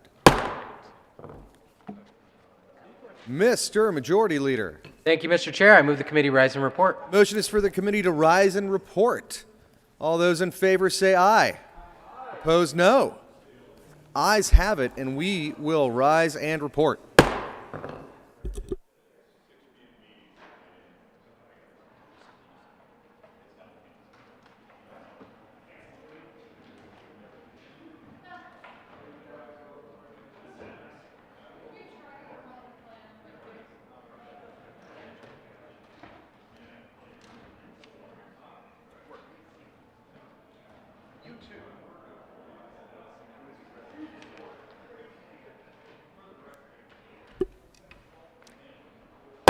Senate will come to order. Senator Bridges. Thank you, Mr. President. The committee has met and had a number of bills under consideration. Will the clerk please read the report? Mr. President, your committee of the whole begs leave to report it has had under consideration the following attached bills, being the second reading thereof, and makes the following recommendations thereon. Senate Bill 185 is amended. Senate Bill 160 is amended. Senate Bill 175 is amended. Senate Bill 180 is amended. Senate Bill 193 is amended. Senate Bill 194 passed on second reading and ordered engrossed and placed on the calendar for third reading and final passage. Senator Bridges. Thank you, Mr. President. I move the report. The motion is the adoption of the committee of the whole report. Are there any no votes? With a vote of 35 ayes, 0 noes, 0 absent, 0 excused, committee of the whole report is adopted. Senate Bill 185 is amended. Senate Bill 160 is amended. Senate Bill 175 is amended. Senate Bill 180 is amended. Senate Bill 193 is amended. Senate Bill 194 passed on second reading and order engrossed and placed on the calendar for third reading and final passage. Consideration of governor's appointments consent calendar. Will the clerk please read all of the appointments listed on the consent calendar? Member of the Colorado Medical Services Board for a term expiring July 1st, 2025, William Vaden Kennard of Boulder, Colorado, to serve as an unaffiliated from the 2nd Congressional District and as a person with knowledge of medical assistance programs appointed. Majority Leader Moreno. Thank you, Mr. President. I move for the adoption or the confirmation of the one appointment on the consent calendar, which includes Mr. Kennard as a member of the Colorado Medical Services Board. Is there any discussion? The motion is confirmation of all of the appointments on the consent calendar. Are there any no votes? With 35 ayes, 0 noes, 0 absent, 0 excused, the appointment is confirmed. Message from the House. The House has passed on third reading and transmitted to the Revisor of Statutes House Bill 1120, 1243, and 1296, amended as printed in House Journal April 13, 2022. Message from the Revisor. We herewith transmit without comment as amended House Bill 1120, 1243, and 1296. Signing of bills. The President has signed Senate Bill 32, 103, 142, 143, Senate Resolution 4. Conference Committee to report. First report of Conference Committee on House Bill 1340. This report amends the revised bill to the President of the Senate and Speaker of the House of Representatives. Your first Conference Committee appointed on House Bill 1340 concerning capital-related transfers of money has met and reports that it has agreed upon the following. One, that the House acceded the Senate amendment made to the bill as the amendment appears in the revised bill. That under the authority granted the committee to consider matters not at issue between the two houses, the following amendment be recommended. Respectfully submitted, House Subcommittee Representatives McCluskey and Ransom, Senate Committee Senators Hansen, Zenzinger, and Rankin. Committee reports. Committee on April 13, 2022, the Committee on Finance, after consideration on the merits, the committee recommends the following. Senate Bill 178 be amended as follows, and as so amended be referred to the Committee on Appropriations with favorable recommendation. Senate Bill 190 be referred favorably to the Committee on Appropriations. House Bill 1228 be referred favorably to the Committee on Appropriations. Senate Bill 182 be referred favorably to the Committee on Appropriations. House Bill 1232 be amended as follows, and as so amended be referred to the Committee on Appropriations with favorable recommendation. Senate Bill 159 be amended as follows, and as so amended be referred to the Committee on Appropriations with favorable recommendation. Signing of bills. The President has signed House Bill 1016, 1049, 1108, and 1156. Announcements. Senator Rodriguez. Thank you, Mr. President. Colleagues, I am just here to announce, I don't know if any of you went to the breakfast this morning for NCSL that was over in the Old State Library. Not since 2002, if any of you go to the NCSL summits. This year, we will be hosting the NCSL summit across the country, August 1st through 3rd. Expecting about 5,000 attendees, including our fellow legislators and legislators from across the country and some international ones. This can generate $12 million in economic development to the state. Great events planned at the convention center. Might have a big event at Empower Field. So check your emails, look for good times, and we hope you'll all join us. We'll be on the lookout for a good time. Senator Lee. Thank you, Mr. President. The Judiciary Committee will be meeting in room 352 at 10 minutes of to hear Senate Bills 179 and 1217, 196, and 201. Thank you. Senator Liston.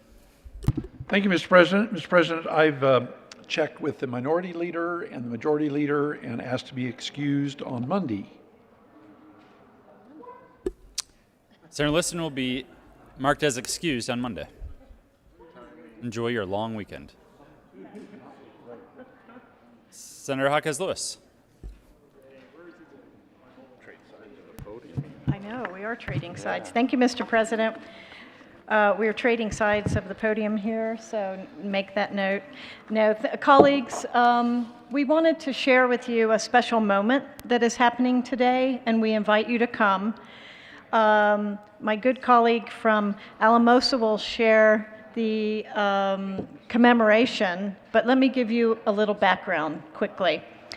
All Francisco Maestas wanted was for his kids to get a quality education.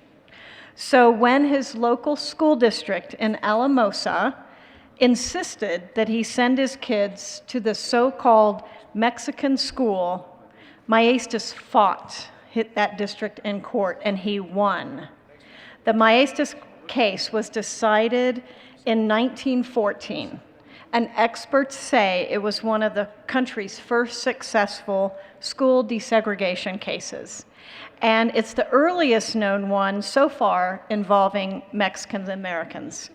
So for over 100 years, the story of these Latino parents fighting for their children's education was lost to history until recently. Today, and my good colleague will share with you the details of when, a three-dimensional sculpture depicting the Maestas children will be installed here on the first floor, right? First floor? Temporarily, and then it will tour the state in honor of the, and we're debating, is it the 107th or 108th anniversary of the decision in this case? Senator Simpson. Thank you, Mr. President. In a moment of personal privilege. Granted. So this is a really unique opportunity for me. I was born and raised in Alamosa.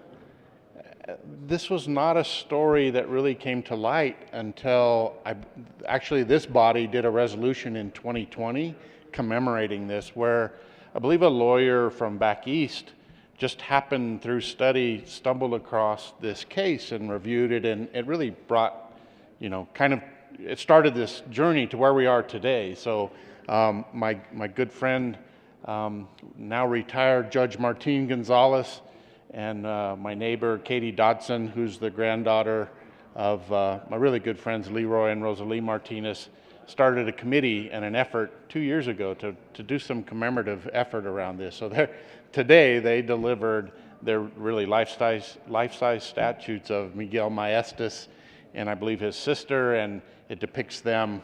What transpired was Alamosa was developed around a railroad town, like a lot of Colorado cities were, and abundance, it's laid out, streets run east and west and are numbered numerically east and west, and then named streets run north and south. And Miguel and his family lived on Bell Avenue, which is where I lived for a while, on Bell Avenue, and he had to walk south across the railroad tracks to get to this designated Mexican school. And it was just a strange set of circumstances.